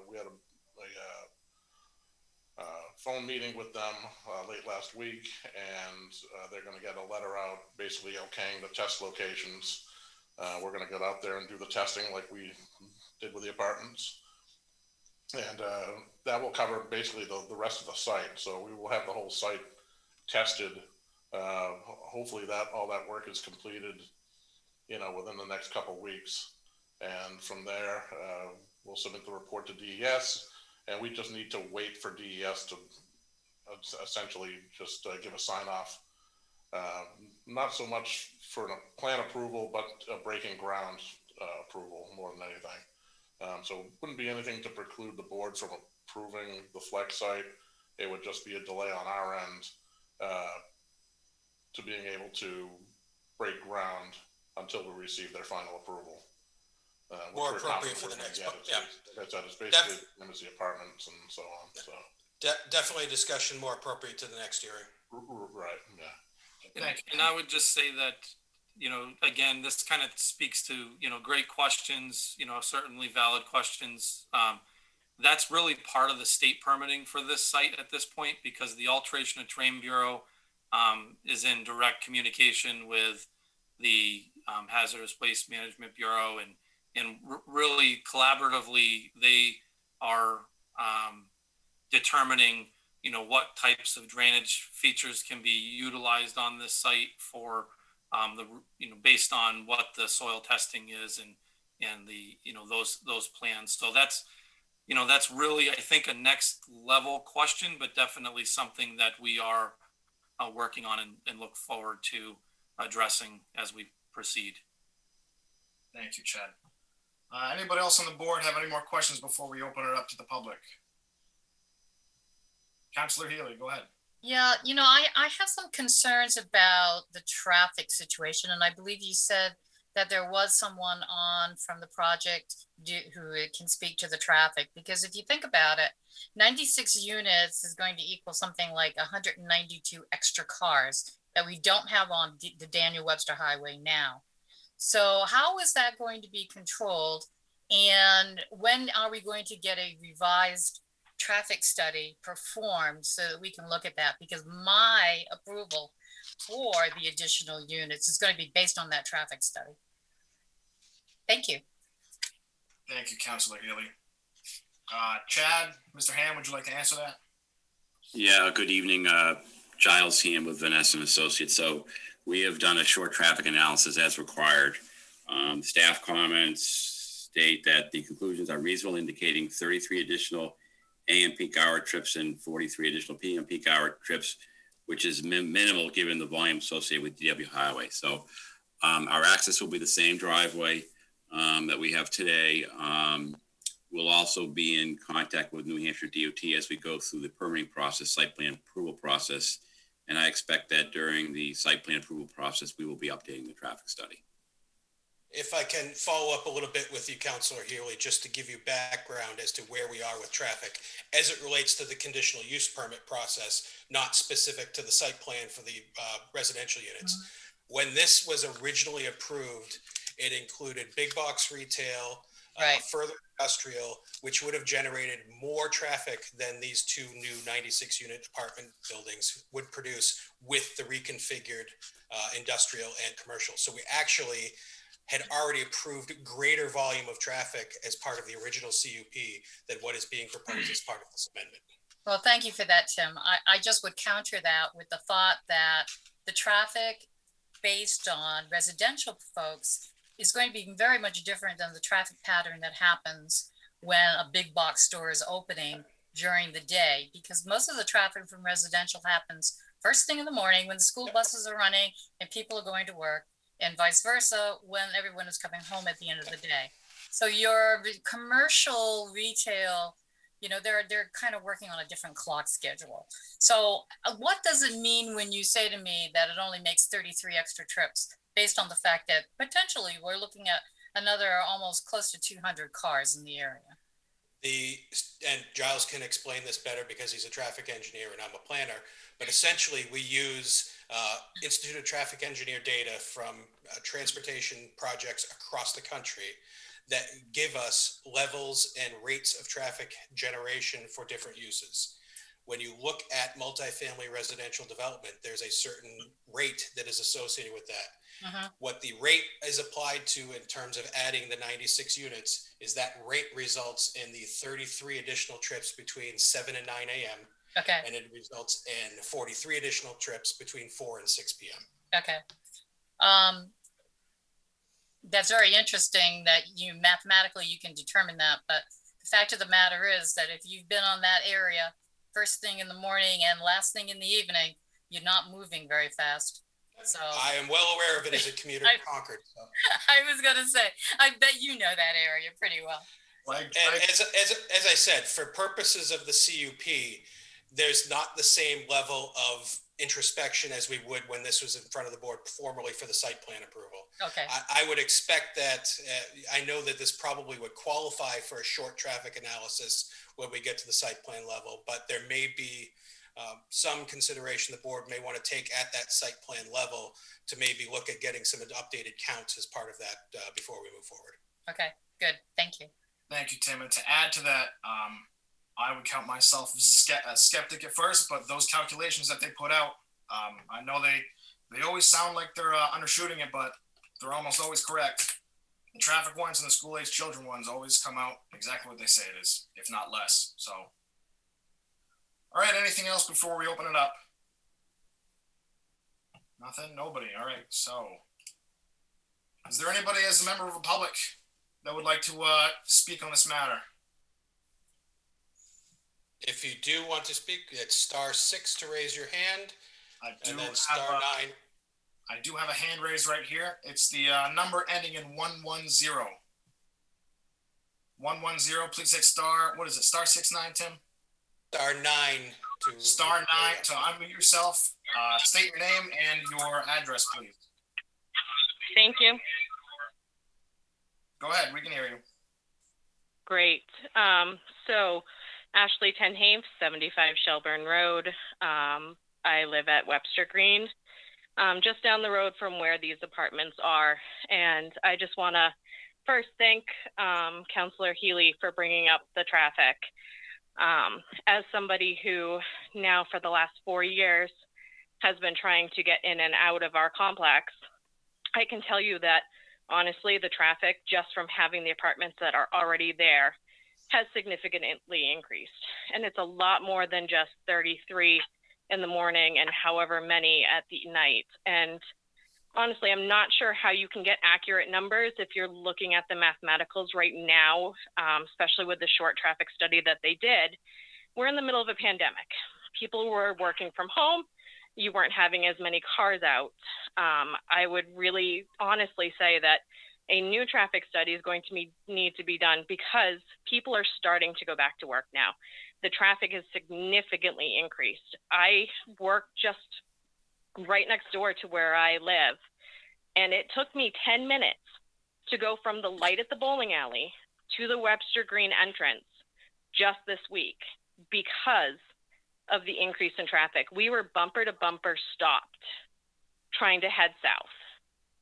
there's no way that that traffic analysis can be correct. Honestly, if you don't drive up this way, you won't see it. And just looking at numbers is not actually giving you an accurate picture.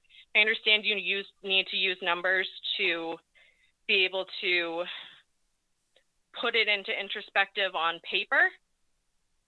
But until you actually see this and drive this and live this, you have no idea what these residents are going through. Thank you.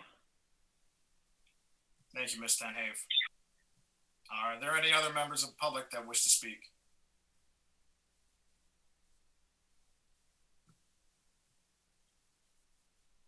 There we go. I have a hand raised. It's the number ending in 447. Please unmute yourself, state your name and your address, please. Number 447. Hello? Yes, we can hear you. Hello? Yes, ma'am, we can hear you. Can you hear me? All right, thank you. Yes, Katie Poirier, 11 Kimberly Drive, Unit 21. So I would like to first address the 2 additional apartments that they're proposing. I have heard multiple times from not only in Merrimack and from the abutters on Lantern Lane and Hickory that John Flatley Company is not a good neighbor. They are not being honest. There are broken promises on the abutting property, tree lines, more trees are being cut.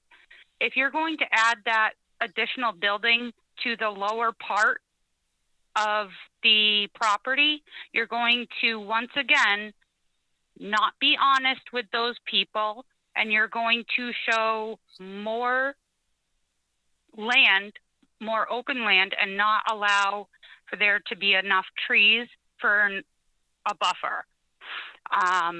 In regards to the traffic, the traffic impacts that you're proposing may or may not be accurate. I'm going to go with not accurate.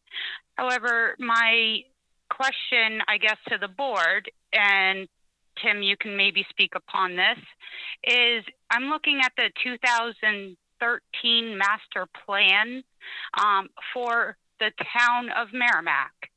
And I'm noticing that it's stating that you essentially want everything to be moving at a higher than a level D. Well, I can tell you our area is already at an F. So how are you going to fix that? How are you going to fix the E?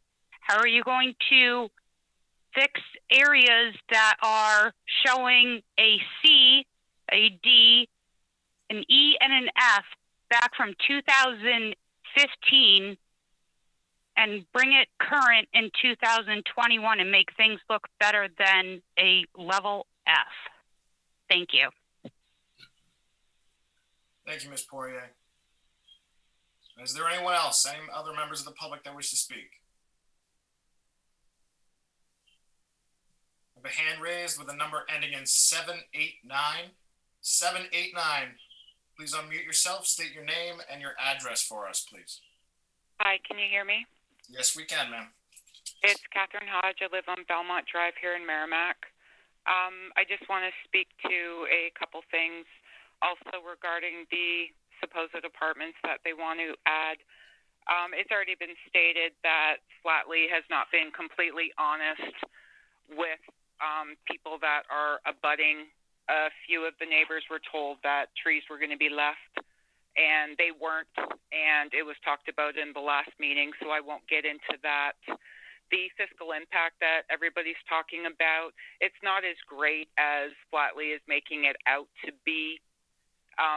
We have continually had to call in aid from other cities and towns, and I know it's not important to them because once they build, then they're going to leave and they're not going to care about what's going on in our town. When they were talking about the amount of school kids and the impact, When you have luxury apartments that are 1 and 2 bedroom apartments, of course you're not going to be expecting a lot of students to be in the apartments. And the actual number for the students is not 5, it's actually 34. I've called the bus company and asked for the bus numbers that stop at Gilbert Crossing and the amount of students that get picked up at Gilbert Crossing. And I just want Flatley to remember, we live in a small town. We all talk to each other. When you're talking about your 2 additional 48-unit buildings, when it comes to the traffic, everybody has already made the exact same statement. Your traffic study is incorrect. Try using that road between 4 and 7 in the morning or 4 and 7 in the evening. As Mrs. Tenhave said, you cannot move. So I challenge any one of the engineers that are in the meeting or Chad or Kevin to come during those specific times and do an actual, factual traffic study. And then you tell us what the numbers are. Because right from the very beginning, when all of this Flatley stuff started, we have said Flatley is not being truthful, and they prove it every single time there is a meeting. Thank you. Thank you, Ms. Hodge. Is there anyone else that would like to speak? Any other member of the public that would like to speak?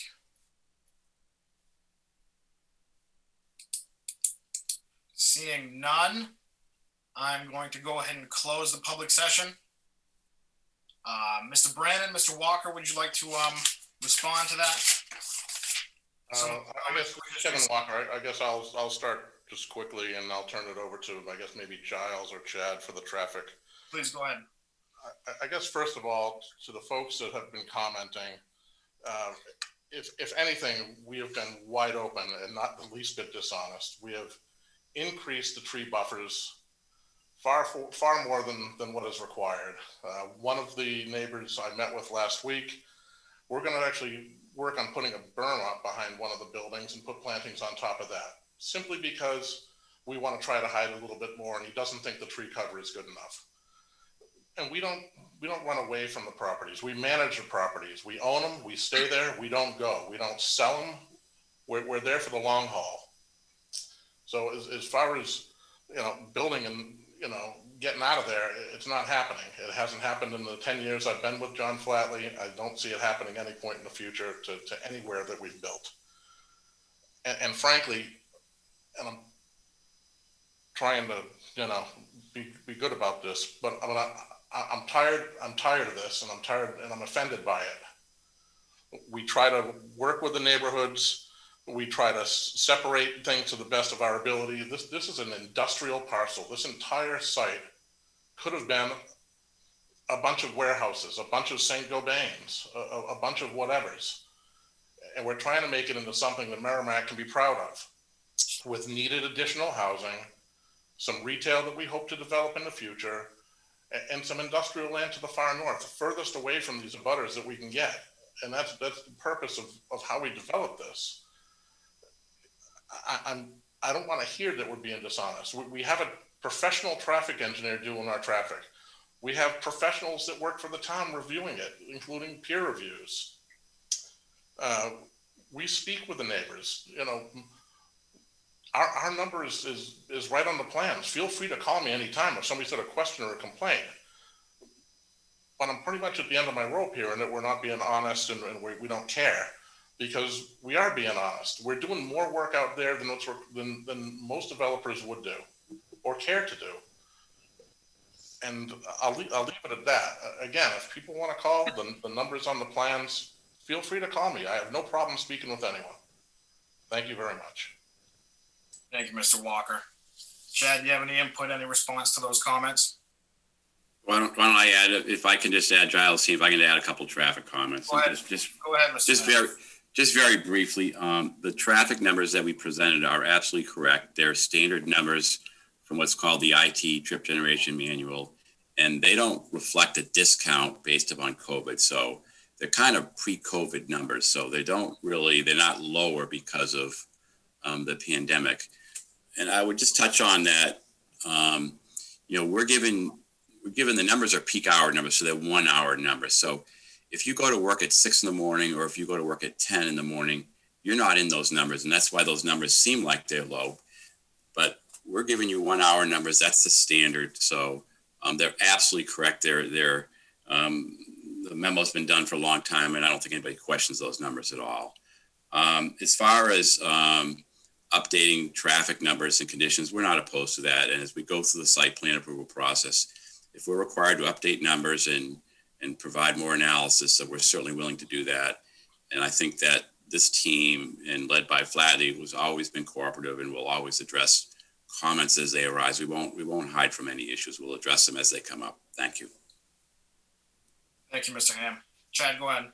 Yeah, thank you. I guess just to summarize here, and I think, what's important to understand is we're here for a conditional use permit. So the traffic report is an abbreviated study that's been provided. It's what's required at this stage. We fully anticipate a full study, or an updated study for the site plan review if we're successful this evening. We fully expect off-site improvements for the build out of this project. We presented those during the original conditional use permit project. Some of those improvements were done with the multifamily housing development, Gilbert Crossing. There's going to be, the regulations locally have changed, so the requirements for those studies have changed. They will get peer reviewed. They'll be reviewed by the Department of Transportation. I'm not going to discount the fact that there are traffic challenges along this stretch of road. We're going to be facing those head on with future reports and designs. And this project is, in my opinion, is more likely to help those offsite conditions because there will be some improvements incorporated with the future development of this property and offsite components. So, I don't mean to keep deflecting, but I think these concerns, again, to some extent, may be valid or are valid, and they are best addressed during the site plan review process where we will be dealing with actual details and a more detailed analysis. It's very easy for people to come on and claim that, we're being dishonest or, Flatley Company is not being honest. I mean, we're professionals. We have to operate by a code of ethics. I mean, I'm standing before you as a licensed engineer, preparing materials that we will stand behind. We are having conversations with local, state and federal agencies on this project that other people just aren't privy to. So it's easy for people to make statements, but it doesn't mean those statements are correct or factual. And it's, I can say that I've worked with the Flatley Company for a little over 10 years. And they typically, and I can tell, this board, there were people that shared firsthand concerns at the last meeting, and they, at least a couple of them, were met with by Mr. Walker or other members of the Flatley Company, and something, they're proposing modifications to address some of those concerns. Secondhand hearsay comments just are really not productive to the, to a hearing. It just casts kind of a dispersion, but we're here sharing facts. We're here trying to represent the local regulations. We're here stating that we meet the local regulations, we meet the conditional use permit criteria, and we look forward to addressing the concerns relative to traffic and site design and drainage and soils at the next level. And so I thank the board for their time, and certainly we will try to answer any additional questions that you may have. Thank you, Chad. You and Mr. Walker, we do appreciate your effort with the dealing with this plan. However, we do understand the emotion with the public when it comes to plans of this size, especially with this particular parcel of land. Do I have any other comment from any other members of the board? If none are to be heard, does anybody have a motion that they'd like to put forward?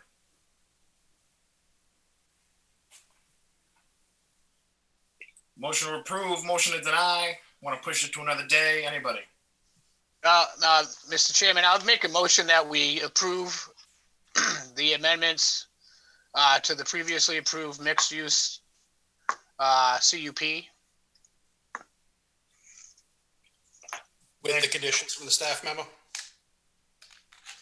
Yes. Thank you.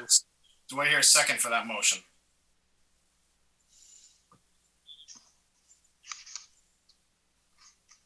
Without a second being heard, I believe that gets tabled. Tim, am I correct on that?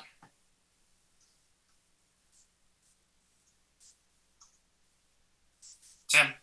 That means that it is a failed motion, that there is no action taken by the board. We wait for another motion to take another action. Can you hear another motion?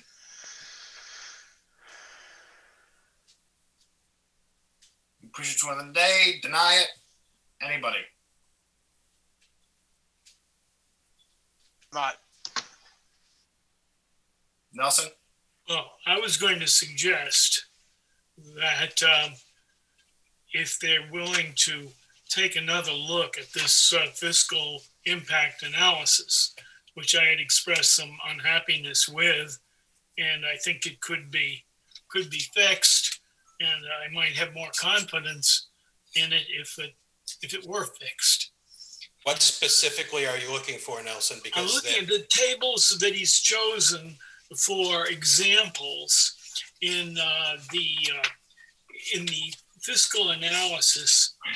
Pages begins with let's see, around page 7 or thereabouts. Estimated property tax revenue, where it's mostly got out of town samples, and then it goes on from there.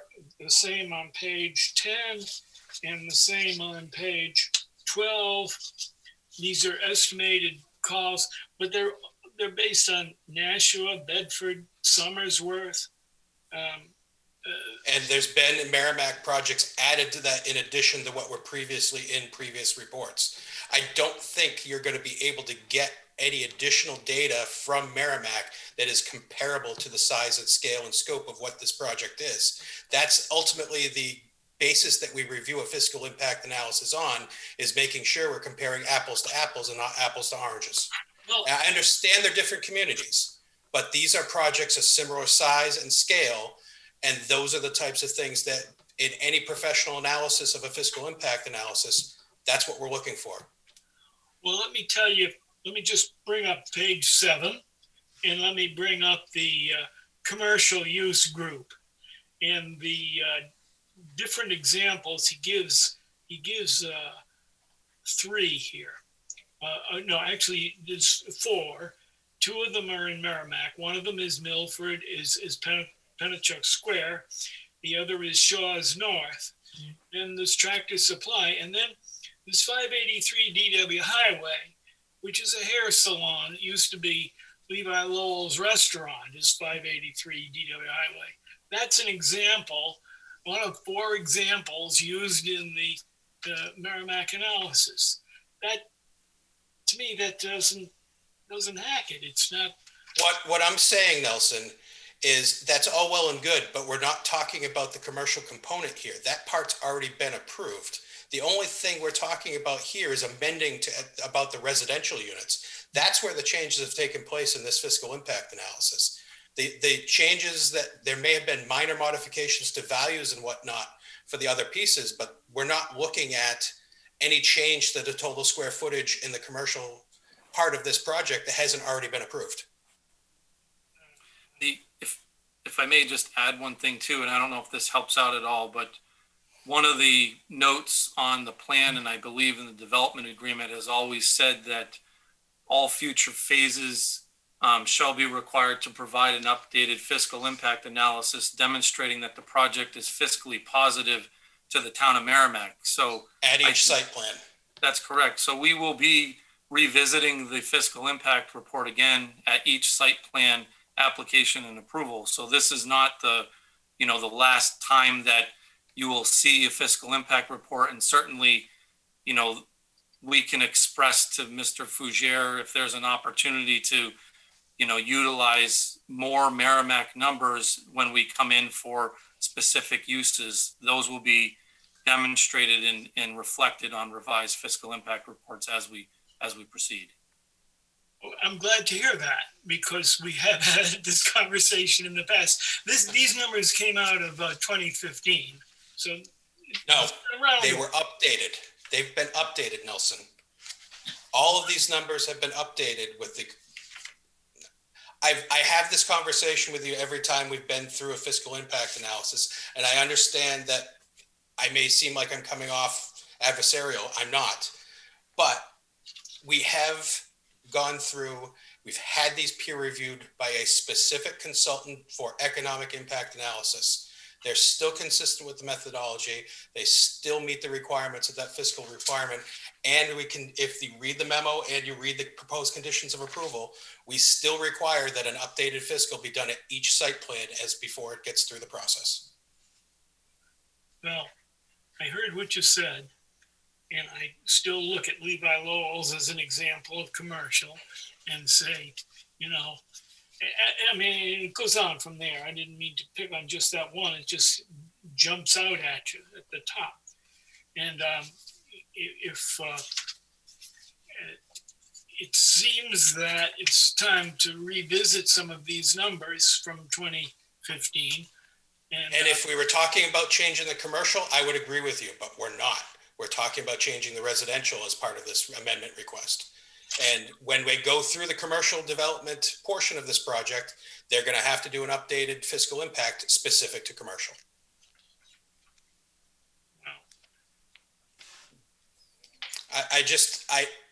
I don't want to put the town in a position where we're holding off or making a decision based on something that has been peer reviewed by the town's consultant. I just don't want to put us in a situation where we're putting ourselves in a precarious position of making certain decisions. And that's who reviewed this one.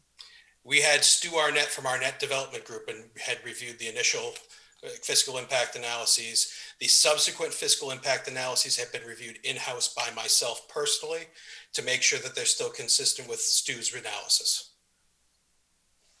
Now, it may be consistent with the analysis, but the assumptions to start with are a little shaky in my view. The assumptions were specifically peer reviewed. That's the part that I have utmost confidence in. In 2015, they were probably valid. Yeah. This is 2020. We're in a circular discussion, so I'm not going to convince you. You're not going to convince me. So, Nelson, with that on your mind, would you like to make a motion? Oh, let me see. I gotta. Not to put you on the spot, but I would strongly recommend that the board take the information.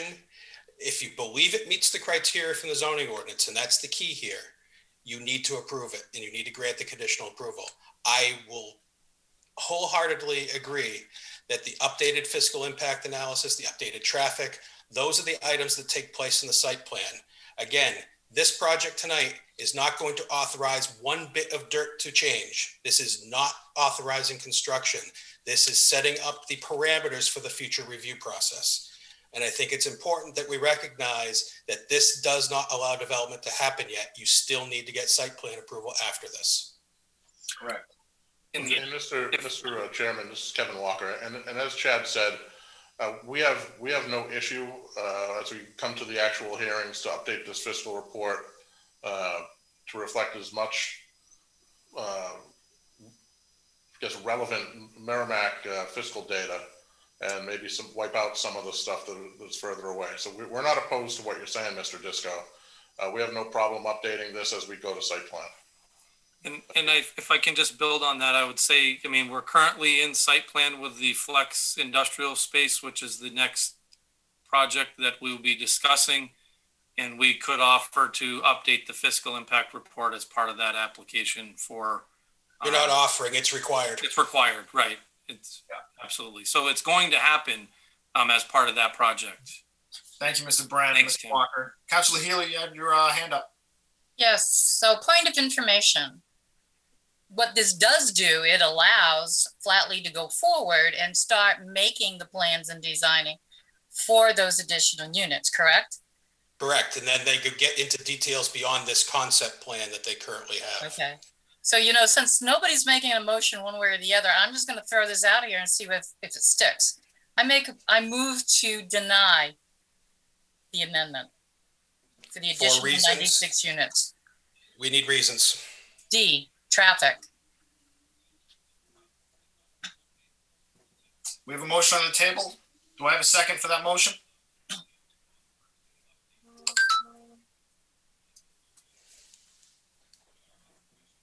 There's no second for the motion, so that. I'll make another motion if you're looking for one. Yeah, so that first motion fails with no second. Nelson, you had another motion? Yes, based on the testimony we just heard from the applicant and from Tim, I will make a motion to approve this CUP and approve this request, which is to approve the CUP, I guess right now is what we're looking for. With to approve the amendment to the CUP with staff's conditions recommended. Yes, exactly. Thank you, Nelson. Do I hear a second for Nelson's motion to approve? A second. Second by Neil. Motion made by Nelson Disco. For the roll call vote, Mr. Disco. Aye. Mr. Anketel. I vote aye. Councillor Healy. Nay. 1, 2, 3. Oh, myself. I'll vote aye on that motion. So that is 3-1-0 in favor of the motion to approve the amended CUP. With that out of the way, I think it's appropriate to take a 5-minute recess just for quick bathroom breaks if anybody needs to. So we'll meet back here at about 9 o'clock. Thank you. Thank you.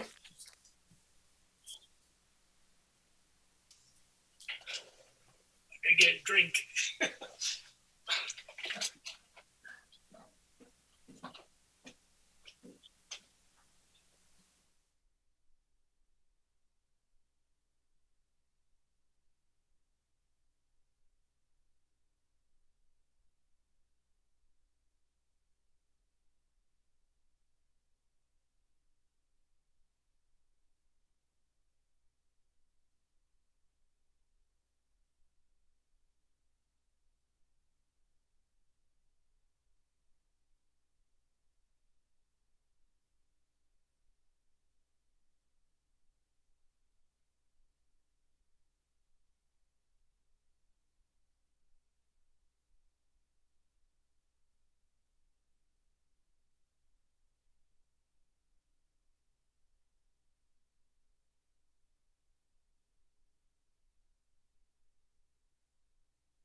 5 minutes. I think we can come back into session.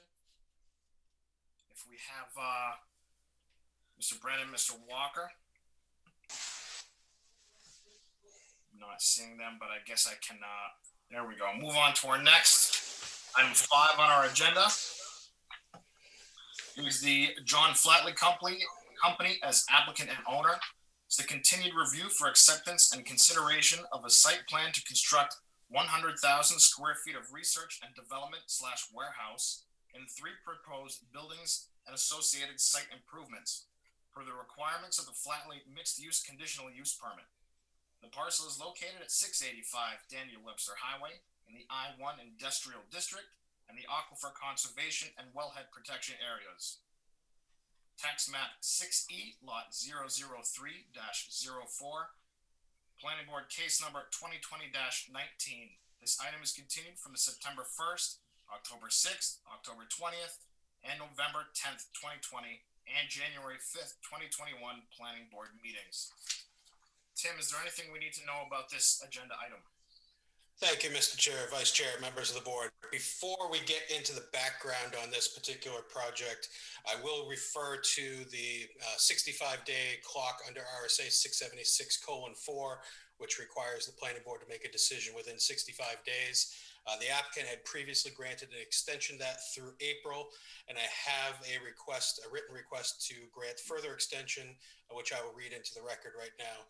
Members of the board, in order to address final comments we recently received from the board's review engineer, as well as to give ample time to the town engineer to review correspondence received from EPA and just forwarded to community development for their review today, we respectfully grant to the board a 45-day extension to the 65-day clock. Previously requested extensions were granted. We believe that all items will be fully addressed as necessary and sign-offs will be received in the next 2 weeks, allowing the board to confidently vote. So I would ask the board to grant consideration and accept the applicant's offer to allow for a 45-day extension to the 65-day clock, which would get us into mid-June. Thank you, Tim. Do I hear a motion to grant that 45-day extension? I have one question. Yes, go ahead. A question, please. Is 45 days going to be enough? Are we going to go? Should we do it for 60 or 90 or something that we know we can make? It's ultimately the applicant's call at this point as to how far they want to give it, because ultimately they're telling us they're not forcing us to make a decision at this time. If they don't, it's really their call. If they're comfortable with 45, I say give the 45. But it's certainly if Chad and Kevin were willing to give more, certainly we consider it. Let me ask them how confident they feel, Chad. Well, good evening again, Mr. Chairman, members of the board. For the record, Chad Brandon, civil engineer with Fieldstone Land Consultants. Well, we're happy this evening to share that we've made, I think, great strides in the design of this project. We've received good feedback from EPA that we were able to share with the town. Certainly, a lot of this information does need to be reviewed still by town staff, but I think it's the information that's been asked for. So we believe that it can be wrapped up, in the next, 30 to 45 days. And I look forward to, kind of explaining why that is as we get into the details of this presentation this evening. Okay, wanted to be sure you guys were comfortable, that's all. Thank you, Chad. So do we hear a motion to extend the 65-day clock another 45 days? So moved. Second. Moved by Neil Anktel, seconded by Councilor Barbara Healy. Now go to a roll call vote. Nelson Disco. I vote aye. Councilor Healy. Aye. Mr. Anktel. I vote aye. And I myself vote aye as well. That's 4-0-0 to extend the 65-day clock another 45 days. Thank you, Mr. Chairman.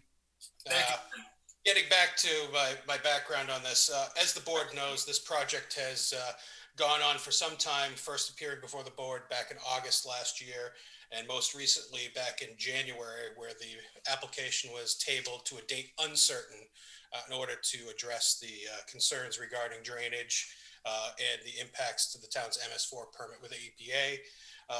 The plans were submitted on April 8th, which would have been in time to make it for the meeting, the second meeting of April. However, unfortunately, there was the oops that they forgot they needed to re-notify abutters because it was an indefinite continuance. So we were unable to meet the statutory deadlines to get this in front of the board at the April 20th meeting. So it has been scheduled here for the meeting tonight. Based on that information, there have been significant changes made to the drainage design of the project based on conversations that Fieldstone and Flatley have had with NHDES, I believe both alteration terrain and hazardous materials. So there was the concern, a very large concern on the staff's part when this was originally proceeding through the process, that the proposed drainage design not only did not meet the town's site plan regulation requirements, but it also did not comply with the town's stormwater management ordinance, which is not something the planning board has jurisdiction over. That's something that is a town council ordinance where waiver capabilities are through the Community Development Department and the Department of Public Works. Given the concerns that we had regarding that, as well as the significant concerns that the Department of Public Works has regarding the town's MS4 permit with EPA, we suggested, and the board followed through with continuing the project indefinitely to allow for those discussions to take place with EPA and NHDES. As I found out today, we do have some correspondence back to the applicant from EPA stating that there is no impact to the town's MS4 permit. That information just came to my knowledge this afternoon, and I think before I feel comfortable moving forward on that information, I want to make sure that Don Tuomo, the Public Works town engineer, has an opportunity to review that and make sure that everything is kosher. Additionally, the drainage has now been revised so that we do have surface drainage that will meet the town's site plan requirements for drainage. So we don't need to worry about the waivers there, nor does it appear that we're going to need waivers from the stormwater ordinance. So I think those are positive developments from a planning board standpoint in terms of how the process needs to move forward at this stage. Peer review comments were just received came after I wrote the memo, but we did just receive them. The applicant is correct that they did address a large number of the peer review comments. However, given the changes to drainage that have taken place here, it's our recommendation that we continue the project an additional out to the June 1st meeting to ensure that staff has time to make sure that everything is addressed and that we feel in a position that we're comfortable moving forward with a recommendation on a decision on the project. Thank you. Thank you, Tim. Mr. Brad and Mr. Walker, would you like to update us on this project? Certainly, I'll start first, and thank you again, Tim, for your thorough summary. I guess I just want to give a little bit of background. We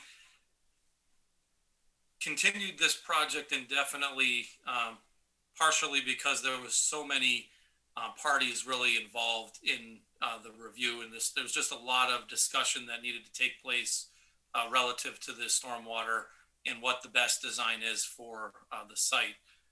Through the course of what has been now many months, the Alteration of Terrain Bureau, in collaboration with the Hazardous Waste Management Bureau, did change their stance on what would be approvable for stormwater mitigation on this project.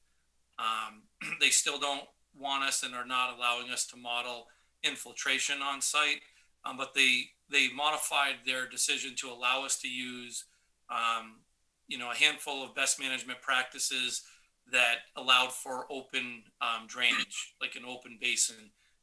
The criteria was that it can't have a permanent pool of water. So it has to be a draining system.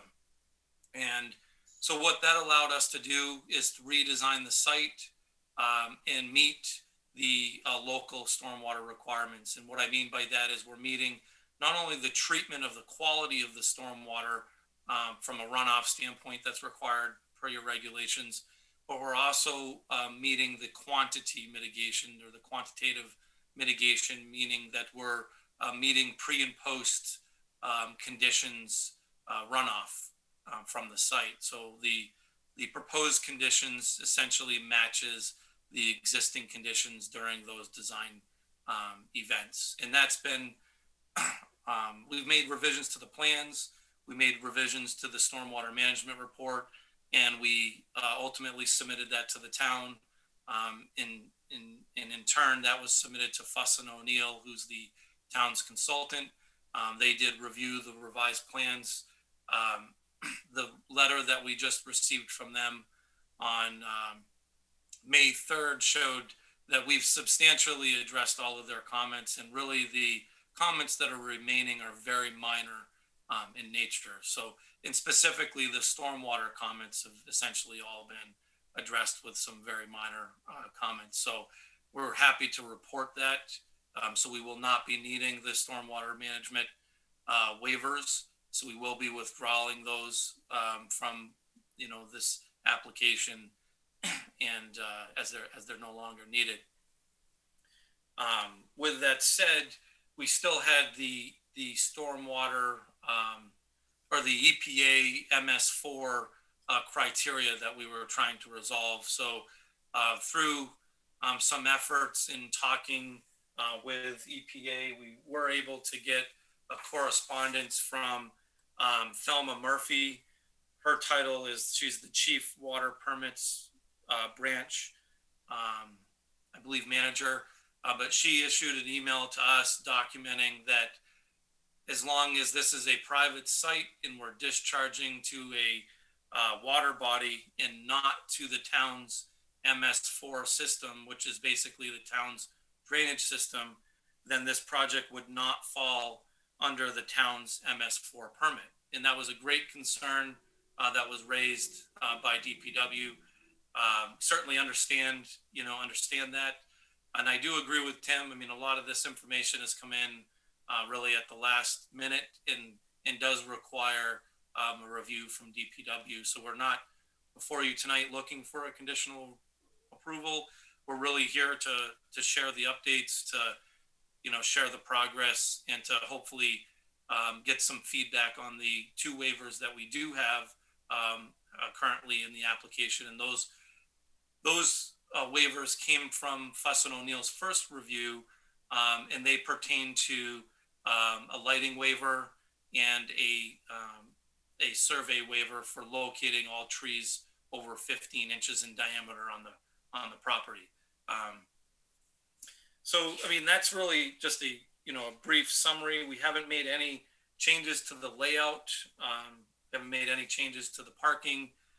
What I will say, and I know it's been a long time since we've been before the board with this project, so I don't know if it makes sense to give a real brief overview of the project just to bring everybody back up to speed, but I'd be happy to bring up a plan if you don't mind, Mr. Chairman, and just kind of. I think that would be helpful, particularly for Councilor Healy, who's new to the board. Awesome. Yeah, we can certainly do that.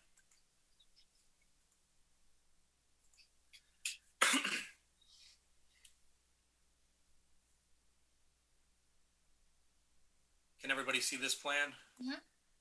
So this is our overall site plan for the project. So the subject property that we're talking about consists of 44.44 acres and is situated on the east side of Daniel Webster Highway across from Shelburne Road, and has a physical address of 685 Daniel Webster Highway. As was stated in the introduction, the property is located in the I-1 zone. It's also located in the Aquifer Conservation District, and I believe in the Wellhead Protection District as well. The site is abutted by Webster Green condominiums to the west, vacant land owned by the John J. Flatley Company to the south, Boston and Maine Railroad and the Merrimack River to the east, and St. Cobain and the Merrimack Medical Center, I believe, to the north. The subject property that we're showing this development on, the proposed development area, really focuses on 11 acres that is adjacent to Daniel Webster Highway. And what we're proposing here, again, just to touch on some of the highs, is 3 industrial flex buildings per the conditional use permit, which was approved by this board back on November 5th, 2019. The 3 industrial flex buildings will total 100,000 square feet in size, and the unit sizes that could be rented within these buildings will vary based on the proposed user. And this is the reason why we're depicting these buildings as flex buildings, as they typically are incubator space for startup companies or smaller businesses. The access to this property will be provided from 2 locations. We're proposing a new unsignalized entrance across from the entrance to Webster Green condominiums, and that's located on the plan here. And we're also proposing, the project will also share the signalized entrance to the north of the site, and that entrance is currently shared with Saint-Gobain, and that's located here. The internal design for this site allows for traffic flow along the front of the proposed buildings for employees and visitors. In the front would be the side facing Daniel Webster Highway. And then the rear of the buildings is where really the commercial traffic will consist, and that's where the loading docks and the trucking will take place. So the bay doors and everything are located to the rear of the buildings and certainly will be shielded from Daniel Webster Highway. The site design does provide for great traffic circulation with access around the buildings with no dead-end parking areas or travel aisles. The design also provides for the separation of deliveries and that being truck traffic with the employees and visitors, which we think is certainly a safe design. It separates really the commercial traffic from pedestrian flow and activity. Other site improvements that are included with this project consist of the construction of the parking areas, walkways, landscaping, lighting, and drainage and utility infrastructure. The parking calculations the parking regulations, I should say, for this project require 167 spaces for the use category of manufacturing, light industrial research, and testing labs. This use requires 1 space per every 650 square feet, which is how we come up with the 167 space requirement.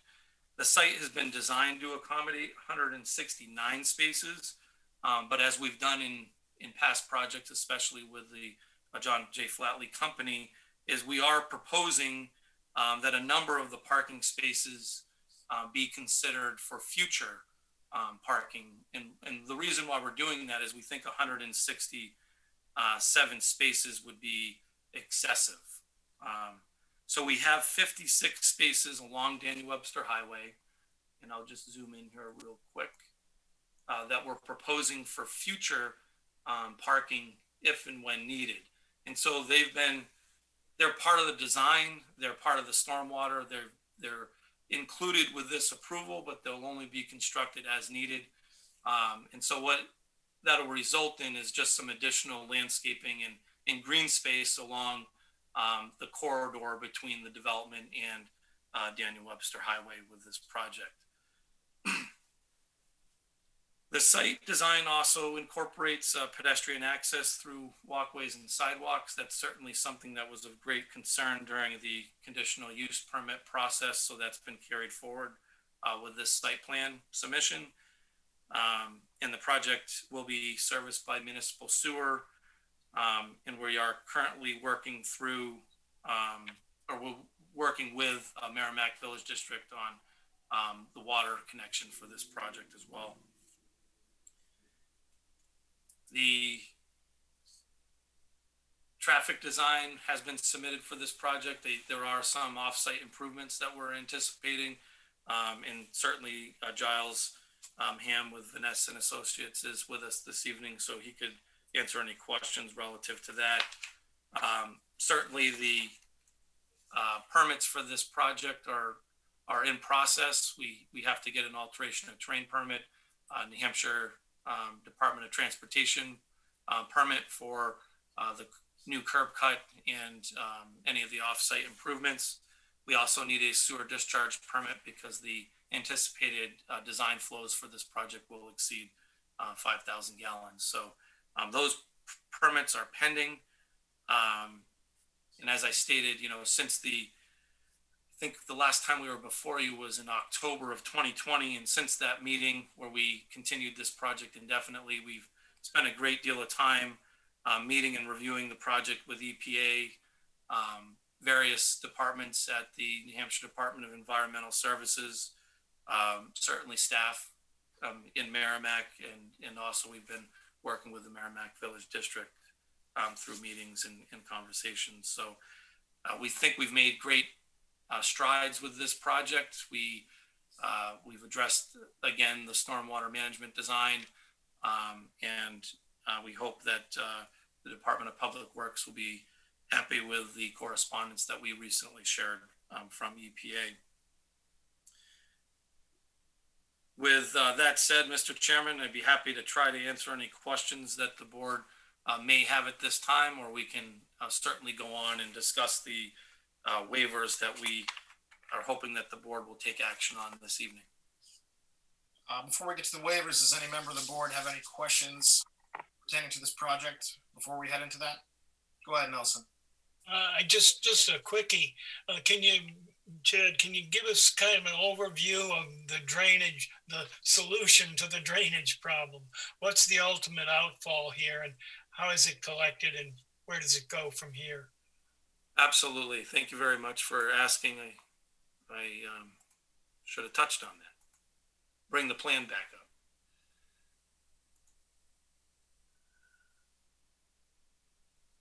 So generally speaking, all of the stormwater will be collected, all the stormwater for this site will be collected via closed drainage system. There are some open swales just in landscape areas, and it'll be routed really to the same place location-wise. So, and where that is on the south end of the site, adjacent to the old fish hatchery. If you recall, the previous design that we had was a underground chamber system in this location here, generally this location here, and we outfalled that into the pond. Yeah. Now that chamber system was really just a sand filter, and what I mean by that, it was filtering the stormwater, but it wasn't metering the stormwater. So it was addressing the treatment requirements, but wasn't addressing any quantity mitigation. Through working with the Department of Environmental Services, Alteration of Terrain Bureau, I think what happened is that we had many meetings. I mean, some of the meetings were with Merrimack Village District, the town, some town staff, and then departments at the state. And there was a lot of feedback shared relative to concerns with the stormwater and making sure that the local regulations were addressed. And I think, a lot of that feedback was received from the state, and they reviewed that internally and made some modifications to what they would allow for this project, which allowed us to go and redesign it. So the redesign now is the closed drainage system will outfall into a 4-bay area, which is basically an area for sediment load. So it's where all the stormwater sediments should settle out, whether it's sand, leaves, and so on. And then from there, it'll discharge into a detention basin. The detention basin provides, not so much treatment from a quality standpoint, but that's where the primary mitigation happens for metering the runoff off the site. So this large detention basin will have an outlet structure that will meter the flow off the project. And we've modified, sorry, just looking for the plan here. I'm actually going to open up a plan.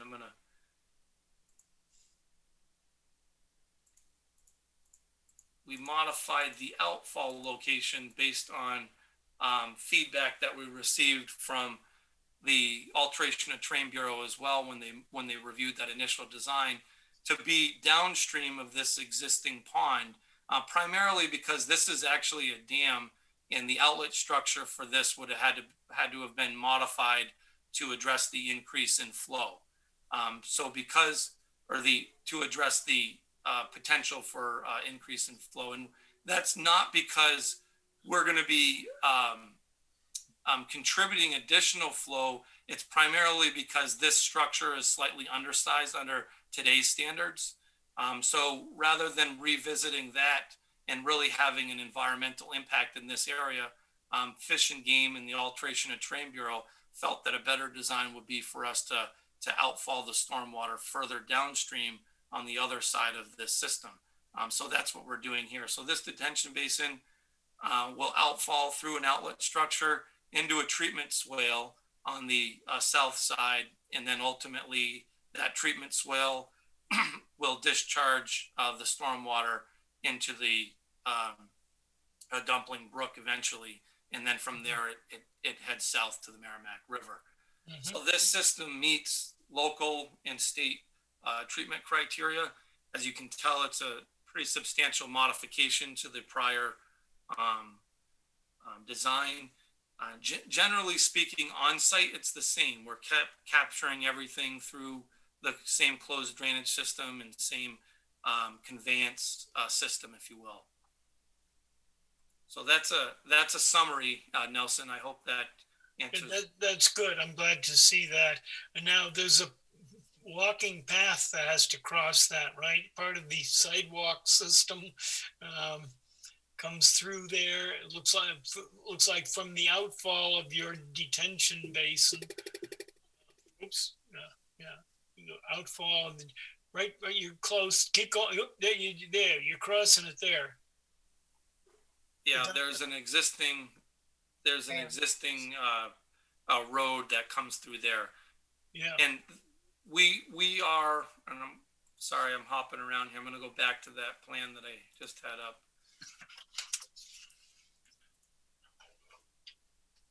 You can see here on this plan, we're tight piping the stormwater through this zone so that this trail and any connection, there's actually going to be a future connection through here to the land out behind St. Gobain eventually. So this design accommodates, any pedestrian or vehicular traffic and the ability to come through here in the future. Yeah. Okay. And it's in a pipe at that point. Was that right? That's correct. It's a tight pipe through this entire section here. I'll just draw. Okay. Thank you. Thank you. Yep. No problem. Chad, when you say treatment swale, what exactly do you mean by that? Prior to the discharge pipe. Sure. So a treatment swale is a vegetated swale that's constructed. It has a width. Typically speaking, they're about 4 feet in width, and it's essentially it's a flat swale. They're normally about 1 or 2% pitched, and what that does is it's an additional filter for the stormwater. So you run the stormwater over that vegetation, and it removes any pollutants along the way. So that's an accepted practice on the local and state level, and it's really the last treatment component before it discharges into Dumpling Brook. What exactly? I mean, granted, this is at the state level. What exactly is the state looking to filter out using that? Given the site's history, I'm not really understanding what that's supposed to be doing. Right. So it's stormwater sediments, nutrients, things like that. So vegetation kind of absorbs and filters the stormwater. We're treating surface runoff here. So this is treating any typical stormwater, contaminant. It's not addressing, any of the PFOA items, if that's where you're going. Yes. That hasn't been a requirement for this project on a state level from a stormwater standpoint. Now, certainly, what they will evaluate, and this is, one of the things that is going to happen, kind of secondary to the testing, and Kevin can speak to this, but there's a soils management plan. So if there's higher levels of contaminants, then we have to show them where that's going on site. A lot of times we try to put that below parking areas, so it's it is capped essentially with the pavement and so on. So there's a lot of work that's left to be done as it relates to the state permitting and the soils management for this site. But with that said, the design does meet, local and state criteria from a stormwater standpoint. Correct me if I'm wrong, Chad, but essentially what the state is telling you is you can't infiltrate any of this into the groundwater because of the PFAS contamination. They want it to get off site before it infiltrates into the. That's essentially correct. They recognize that there's some groundwater contamination, and they don't really want to propagate movement of groundwater by having us infiltrate. So what they've asked us to do is to line the stormwater pond. So that's one thing I didn't talk about, but that detention basin will be, or the stormwater management area will be lined so that there won't be infiltration. And then the inverts are set so that there won't be a permanent water elevation. And that really addresses their concerns relative to, infiltration and kind of the potential for causing, that contaminant to move. So I understand that, but what I'm getting at is you're already within the aquifer limits. So by moving that water off site, once again, this is a state thing, I understand that, you're essentially taking the recharge water off site and putting it into the river. Am I correct on that? Mm-hmm.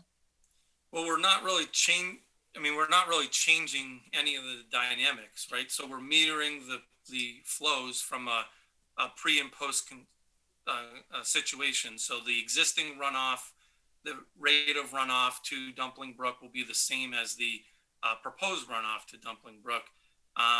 So we're mitigating those factors, but this design really, I think, addresses a lot of the concerns that were raised by Merrimack Village District and some of their representatives, many months ago.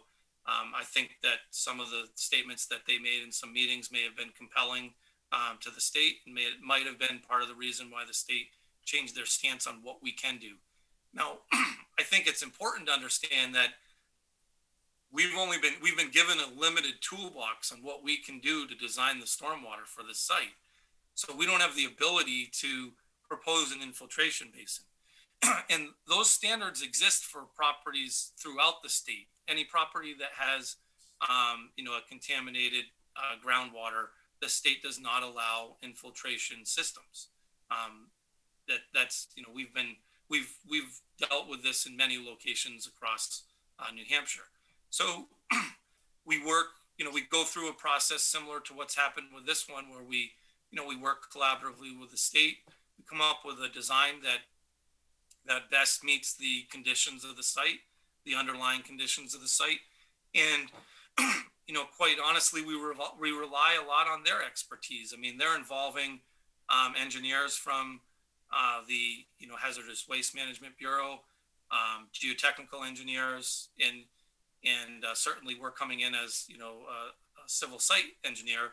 And together we're coming up with a design that hopefully meets all the requirements. And what I mean by that is obviously this current design does meet your local standards. Thank you, Chad.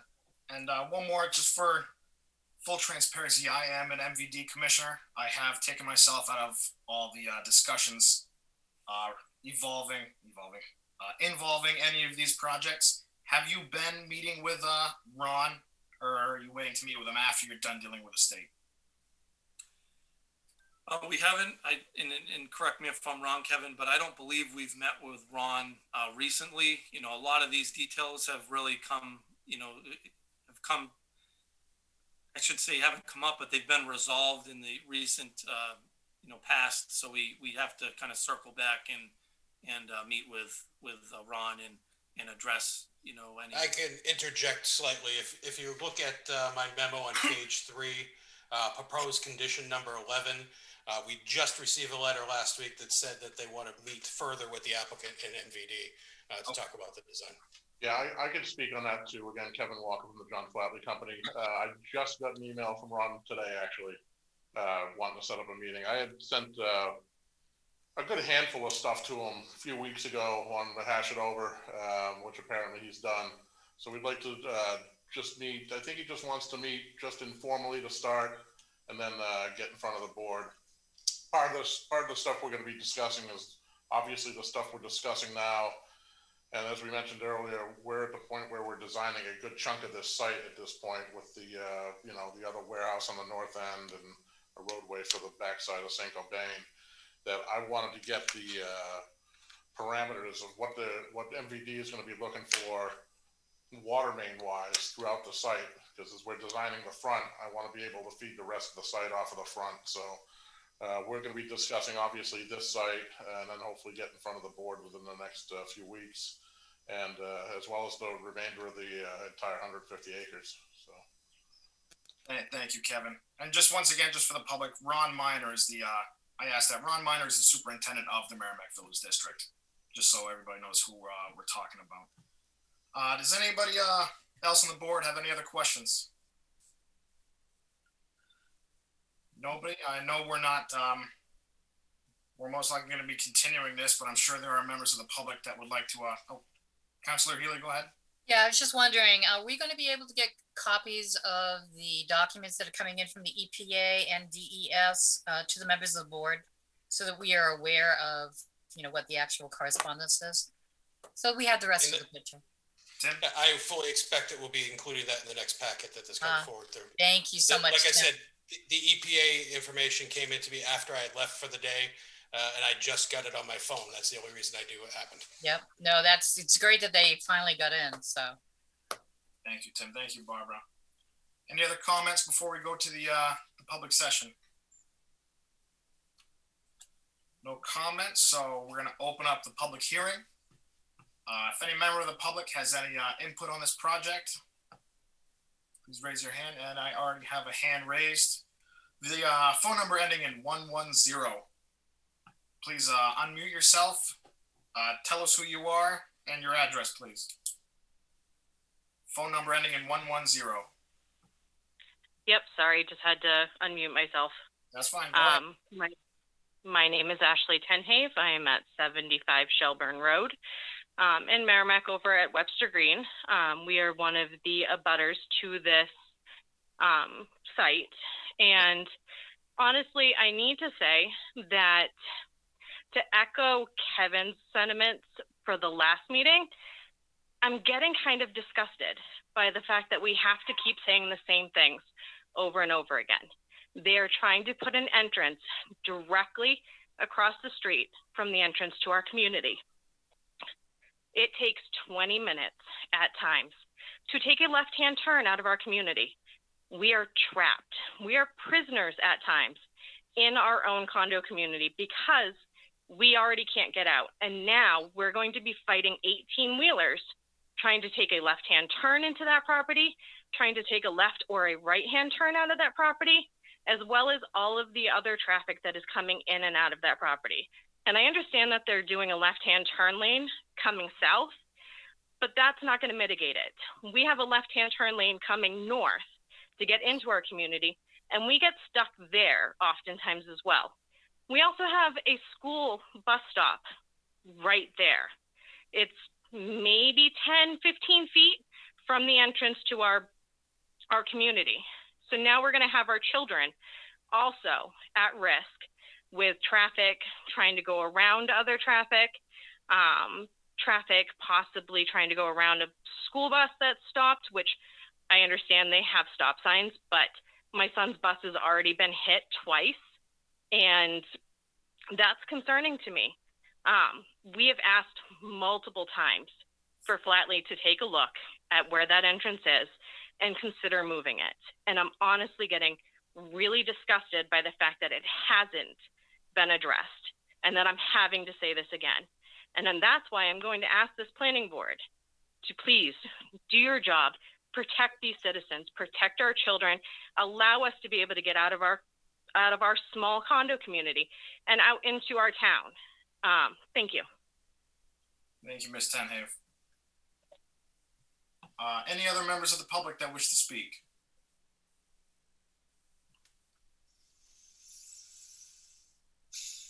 Any other takers?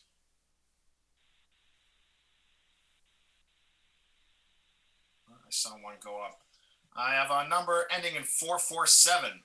Number ending in 447. Please unmute yourself, introduce yourself, and tell us what you have to say. 447. There you go, ma'am. We can Hi. hear. Thank you. Again, Katie Poirier, 11 Kimberly Drive, Unit 21. I would just like for the board to not grant the light waiver, as we have 145 units that abut this property, and the lighting that is going to be illuminating into our homes is not going to be justified by a berm, by trees, unless the John Flatley Company would like to put up fencing on our side. Then I don't feel that they should be able to impose on our property that has been here since 1985. The second floor bedrooms are not covered by the current berms that we have. And that is where people sleep. It's not where, these are homes, these are families that live here. It's not an industrial side that come 5 o'clock, so, people are gone. That's when people are coming home, and that's where the burden's going to be. Again, the former Bill Boyd also echoed that the Shelburne Road should also, the entrance at Shelburne Road should be revised, and you guys ignored it. I really just wish that you guys would consider being good neighbors instead of pretending to be good neighbors. Thank you. Thank you, Ms. Poirier. See, I already have a hand. Nope, Tim, go ahead. Just for clarification on the waiver, number one, I'm not recommending the board take any waivers until we get to the next meeting and we have the full information back from Public Works. However, in regard to the question about the waiver for lighting, the waiver that's been submitted for lighting is actually on the side of the building facing St. Gobain. They are not asking for a waiver to the portion of the property that would be adjacent to DW Highway. Thank you, Tim. I see I already have a hand up with a number ending in 629. 629, please unmute yourself and tell us what you have to say.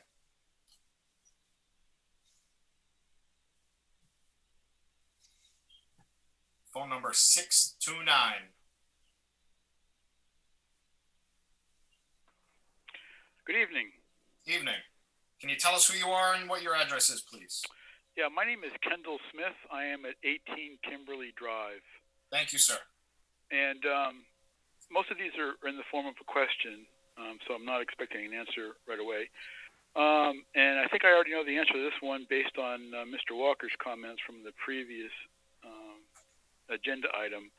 But when these flex buildings are built, is there anything preventing a company like 3M or Saint-Gobain or any other PFAS using company from operating out of those flex buildings?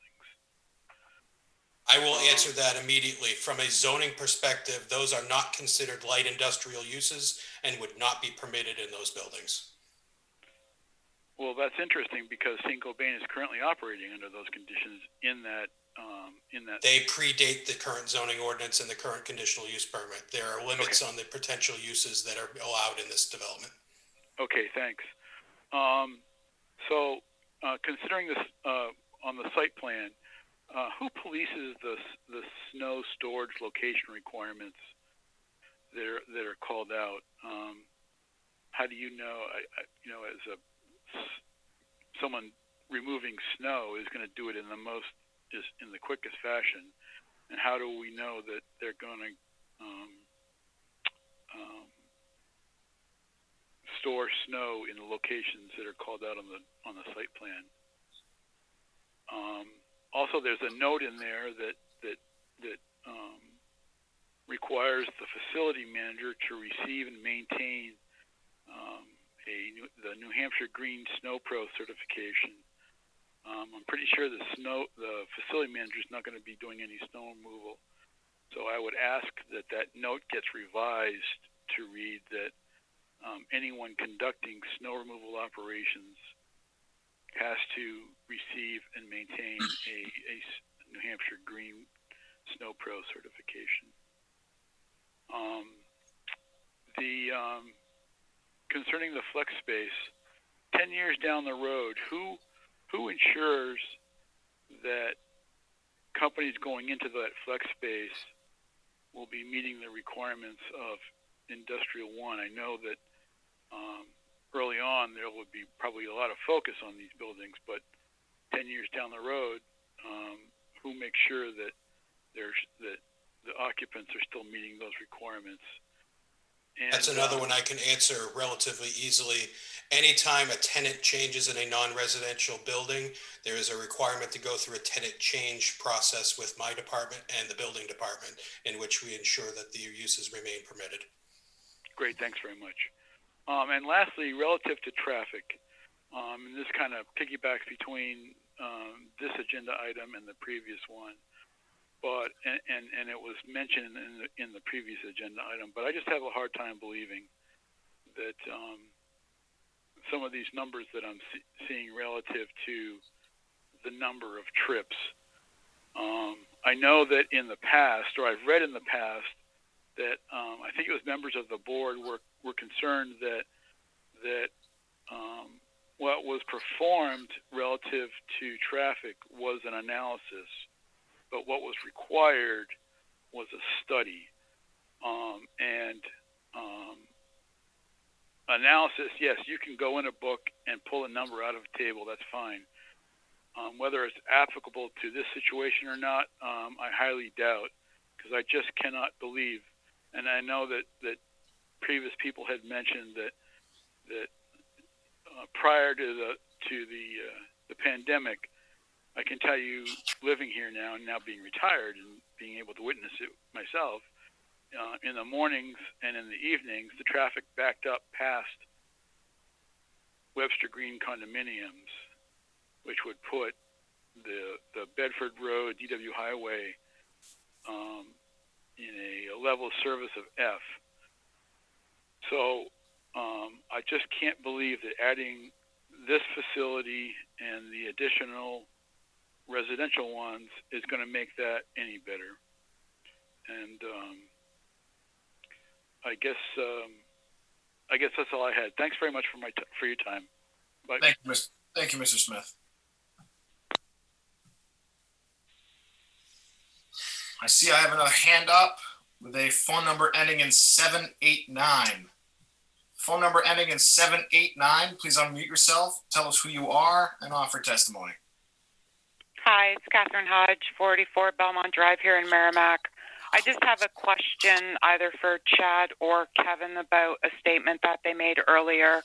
You said that there was the stormwater ponds, I'll call them, were going to be lined.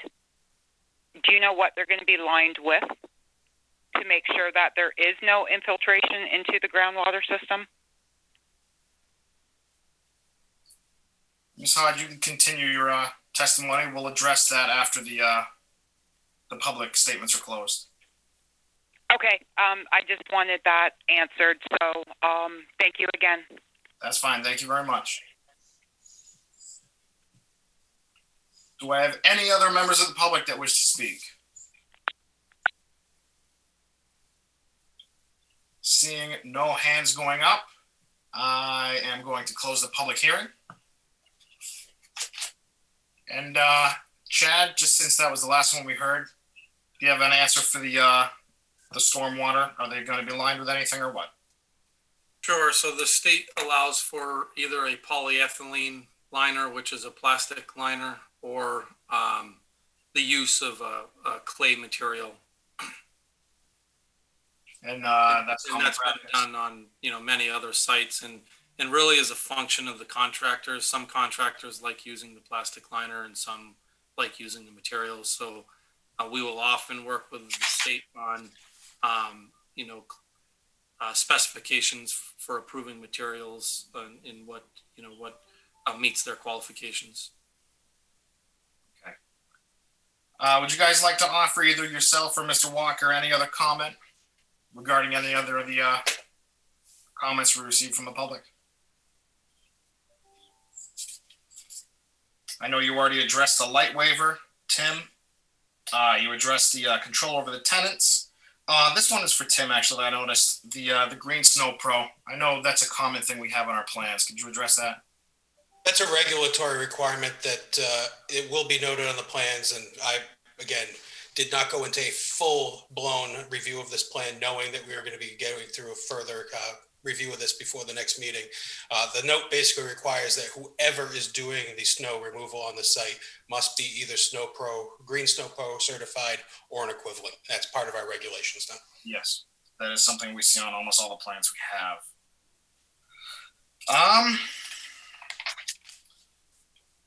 Mr. Brandon, Mr. Walker, anything else? I think we covered almost all of what was touched upon in that public session. This is Kevin Walker from John Flatley Company. I think everything has been addressed. I know the lighting came up with one of the neighbors. Again, everything is facing down. We do have a lighting plan that shows the lighting. That said, if that butter happens to be still on the line, I'd be happy to talk with them about a fence if that's something they want to look at. I'd be willing to evaluate whether or not that's something we can do without doing too much damage one place or the other. So if that person happens to be on board, again, feel free to call my office. I'm sure you can get the number from the planning department. I can give it out now. You can also call me at the office. The number here is 781-380-7731. Feel free to give me a call. I'll be happy to talk to you about it, maybe meet you out at the site and take a walk around. Thanks. Thank you, Kevin. Do we have any more comments from any of the board members? The one thing I just did want to point out from my memo, and I know Giles isn't here, but it's regarding the traffic impact analysis. The recurrent analysis that we have on file is still showing a reduction in traffic based on the previous mixed-use master plan, which showed this area being more retail. However, on the site plan review process, this is undeveloped property, so we have to treat it as undeveloped property. We can't consider this a decrease in traffic because that retail never existed. So I'm asking, and there's a couple other peer review comments I know from Fuss and O'Neill, but I just want to make sure that that's clear that at this point, the traffic impact analysis needs to be updated and reviewed to make sure that it meets requirements from the undeveloped site to what they're proposing. Thank you. Thank you, Tim. If there are no other comments, would anybody like to venture a motion to continue this? One reminder for whoever makes the motion, remember that after tonight we are in person, so your motion needs to include the time of 7 p.m. and location of Matthew Thornton Conference Room. Correct. Thank you for that reminder, Tim. Do we hear a motion from anybody on the continuance? Nelson? I will make such a motion that this review of this plan be continued until, help me out with the date. What are we looking for here? I believe it is June 1st. June 1st. Pardon? June 1st is what I'm seeing. Okay, that was the 60 days. June 1st. Yeah. That's with it. It's 1 month basically. Yes. Yeah, but he wanted. The extension to the 65-day clock will go beyond that in case we need to. Oh, okay, yeah. All right. That's a separate discussion. That's a separate issue, yes. Okay, this hearing be continued to June 1st, meeting of the planning board, which will take place in the Matthew Thornton meeting room in the town hall in Merrimack 7 p.m. at 7 p.m. Thank you. Thank you, Nelson. Do I hear a second? Second. Seconded by Councilor Barbara Healy. Yes, Tim. One other thing I would ask to be added to the motion, and the seconder agree with, is that there's no further written notice to abutters as part of this verbal continuance. Nelson, do you agree to that? I certainly do. Councilor Healy? Yes. All right. We have a motion and a second. Do the roll call vote. Nelson? Aye. Councilor Healy? Aye. Mr. Anketell? Aye.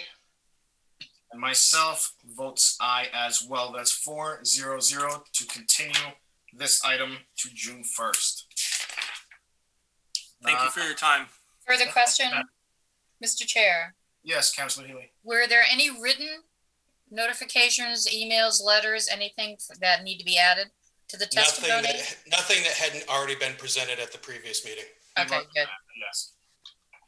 Thank you, Councilor Healy. Thank you, Mr. Brandon, Mr. Walker. All right, thank you all. Appreciate it. Have a good night. You as well. Good night. At this time, I'd like to invite Mr. Best, Chairman Best, to retain the chairman's seat and continue the meeting. Thank you, Mr. McLaughlin, Vice Chair, Good job, for very good work. I was not, I was doing something else. I wasn't listening into the details. The Cubs are beating the Dodgers 1-0, if anybody cares. But thank you for standing in for that item, those two items on the agenda. And welcome as our Vice Chair.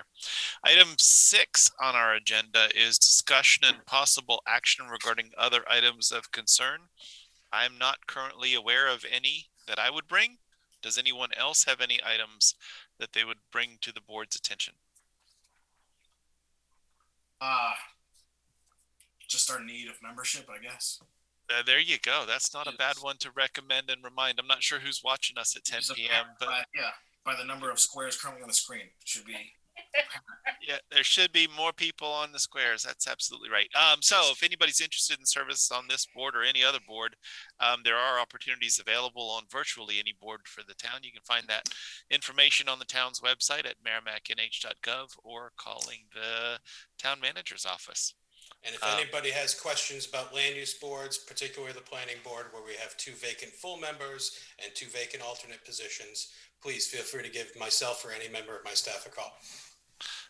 Yes, I'd extend that as well. Anybody that wants to talk about what it's like to serve on the board or what the work is, I'd be glad to chat with them as well. The only, it occurs to me, one other item of discussion is just simply a welcome to Councilor Healy as our new designated representative from the town council. I think that job has been managed by Councilor Boyd or Councilor Koenig for as long as I can remember. At least 9 years. Yeah, at least. You're right. A new face. How about that? A new face.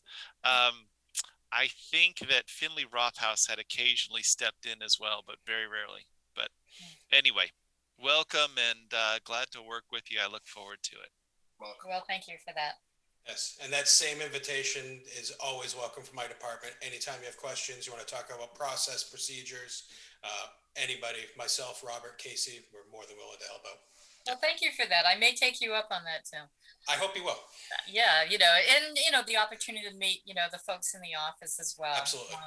But I do thank you for, the data dumps that you've been doing with me for the last couple of days. I appreciate it. Sure. I'd also encourage the virtual NH OSI conference that they put together for planning and zoning.